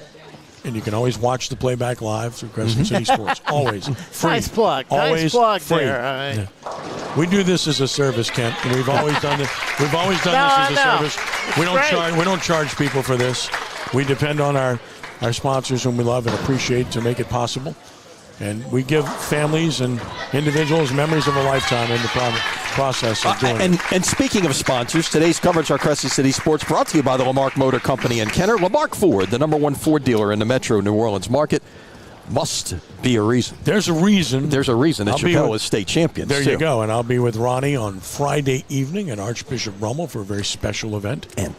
And let's also call this one as well. Chapelle has just set the 3-game state record. They will finish above the 34-31 that Chapelle shot 5 years ago. So it's not only a championship day, it is a record day for the Chipmunks.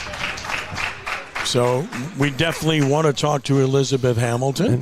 We're going to get both of those seniors, I think. I think so. I think Barras appropriately. And Trophy presentation will take place first, and then Mr. Van Gilder, you will handle those duties, Mr. Van Gilder. Yes, okay. Because he's left-handed. I don't call him. I don't call his dad that. I certainly don't call his son that. But he's Mr. So, not to be confused with Mr. Kirkwood. But okay, we're going somewhere else with that. It's all good. All right. So, Perez trying to shoot 199 here. Might as well. Got nothing better to do, right?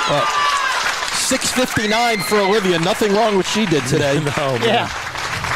Tremendous. Just tremendous bowling. Sydney Lee for the 7-pin, can't make it. And you see those seniors. Well, look at the hug. Look at the hug between Sydney Lee and Olivia Barras. And now you see some tears. It's all part of the experience. It's a beautiful thing.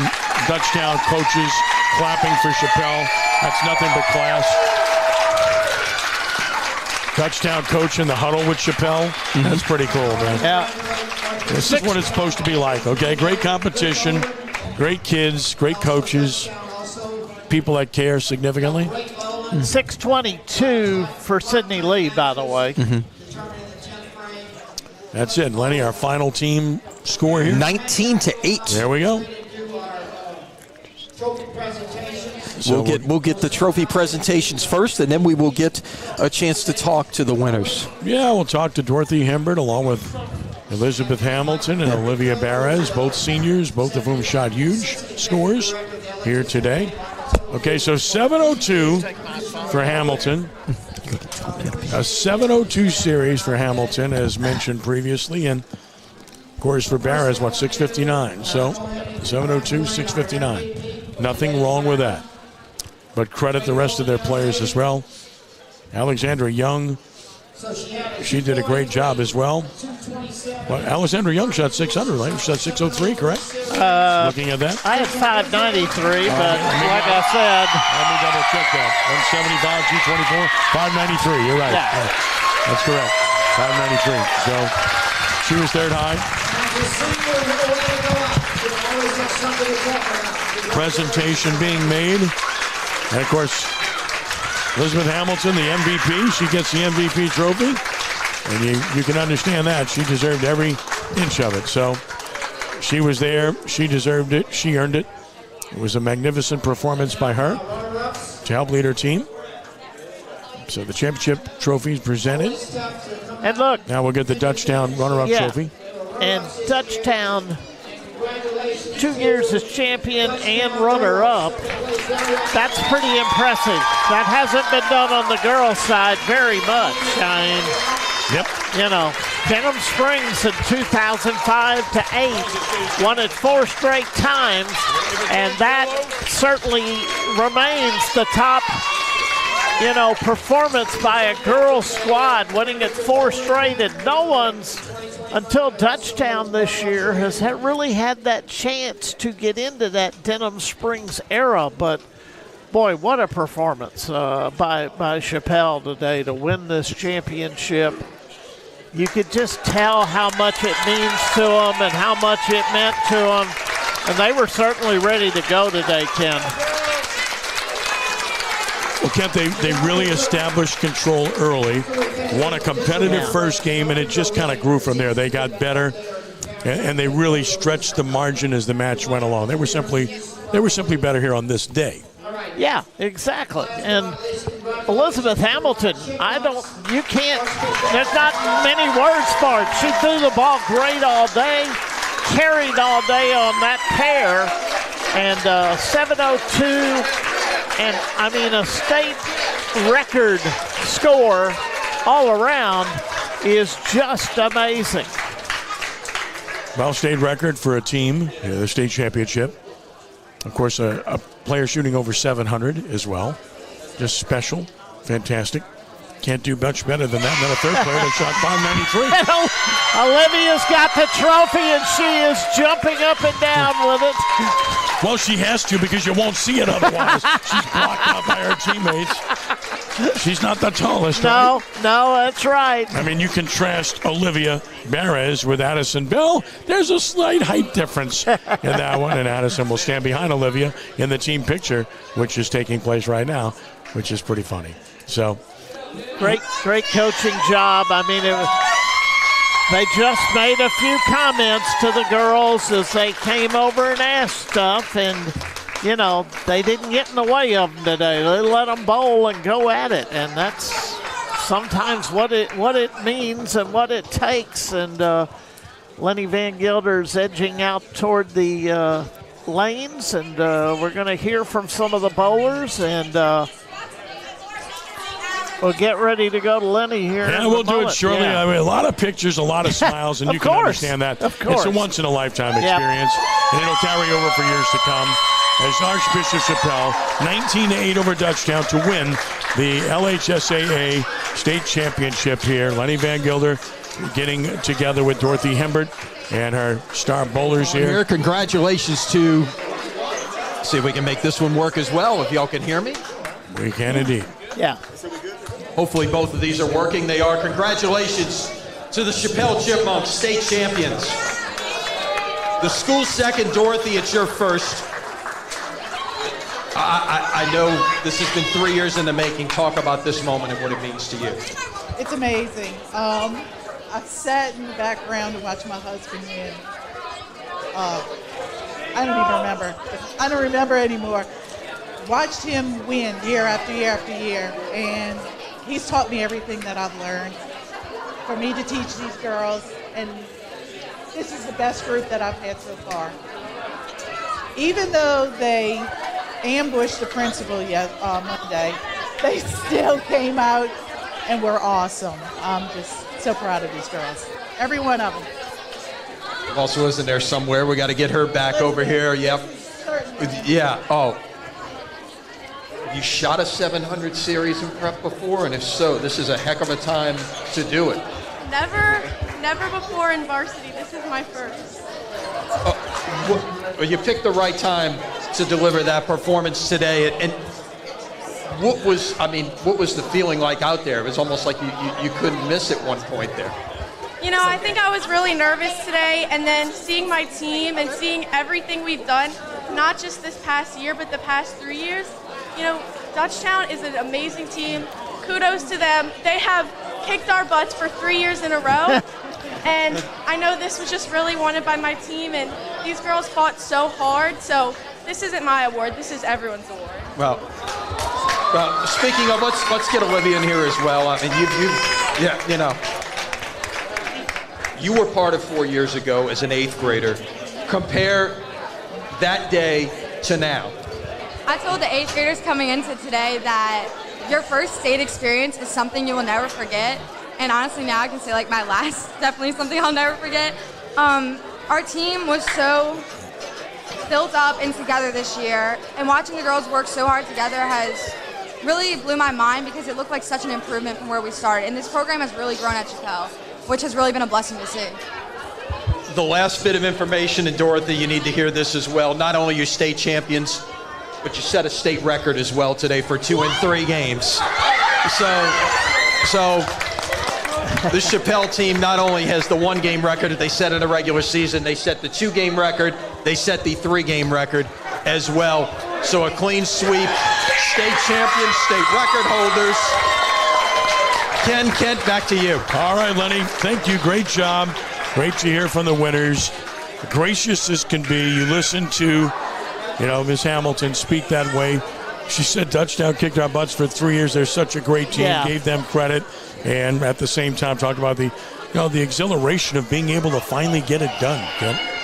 Yeah, that's exactly right. I mean, sometimes you need that breakthrough, and last year they couldn't do it in the 3rd game.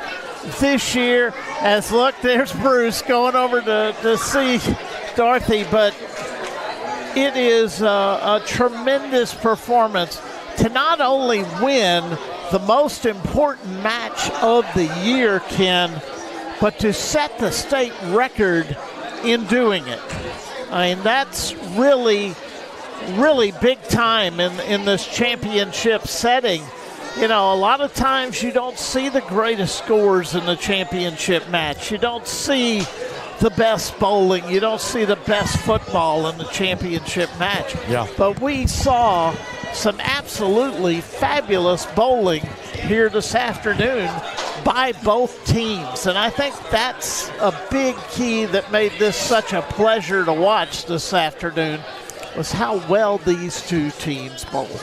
And the one thing I would add is this. On this side, we've seen all of these state championship matches that have taken place over the course of, 4 years now in this setup. We've not seen enormous scores. It's been kind of grinded out.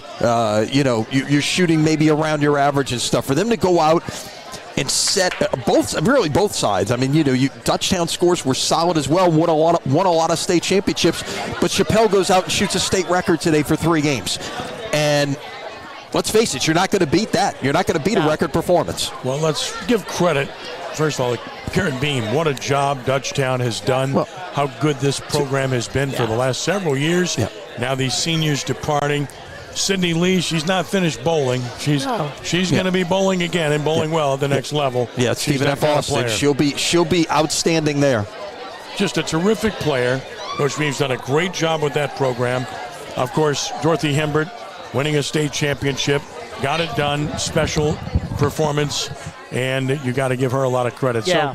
So again, just so many credits to go out here for people. So many people that did such a great job in this match today, but all season long. Look, you had 2 undefeated teams, and Chapelle emerges victorious to finish the season a perfect 16-0. So you can't do much better than that. You bowled 16 matches, you won them all. Yeah, and look, this is the first time they were in a match where they had to bowl the 3rd game and go out and do something in the 3rd game to win a match. And that's just how dominant they've been all year long. And you don't know, it's one of the things you said, you don't know how bowlers are going to respond to pressure in this situation. Everybody responds a little bit differently. You look at how these young ladies stepped up in this championship setting and delivered today, really on both sides. And it was outstanding bowling on both sides. This is this championship match we anticipated. It delivered in spades. We get set for tomorrow before we close it out. Division II championship. We'll have that one up first for you. Lenny, quick preview there. Archbishop Shaw. Archbishop Shaw is the 1 seed. They're the defending champion. And look, they've got a tough semifinal with South Terrebonne tomorrow. That was the championship match a year ago. South Terrebonne's the 4 seed, who had outlast Patrick Taylor in a really classic quarterfinal. Kent was talking about some of those tight matches we saw in the early rounds. That was one of them. 8 pins separated the 2 teams, and that was the 3-point difference, 15-12. Belle Chase. What a story that would be if they can get in their 3rd year of a program, get to the finals, and as you alluded to, Denise Vidros, assisted by her husband Gerald for Shaw, their son Scott is the head coach at Belle Chase. Have we ever seen that on any level in Louisiana high school sports? I don't know. Maybe somebody with a lot more history. Eric Hell, blow up my text if you don't mind. Yeah. If you know of son against mom and dad in a championship match, we'll see if that's what comes to pass. Now, they've got a bowl, a U-High team that has really been upstart, but on averages, Belle Chase has a little bit of an advantage. And I think Division I is really wide open tomorrow. I think there's, about 40, 50 pins total separating the 4 teams in the lineups. And I would not be surprised if any one of those 4 teams walked out of here with the gold trophy late tomorrow afternoon. Well, it's interesting because Brother Martin's been the program over the past nearly a decade, and in recent years, they beat Rummel in a championship match. They beat Rummel in the semifinals last year. Rummel's the one that's got to prove that it can get over the hump, and it's capable of doing it.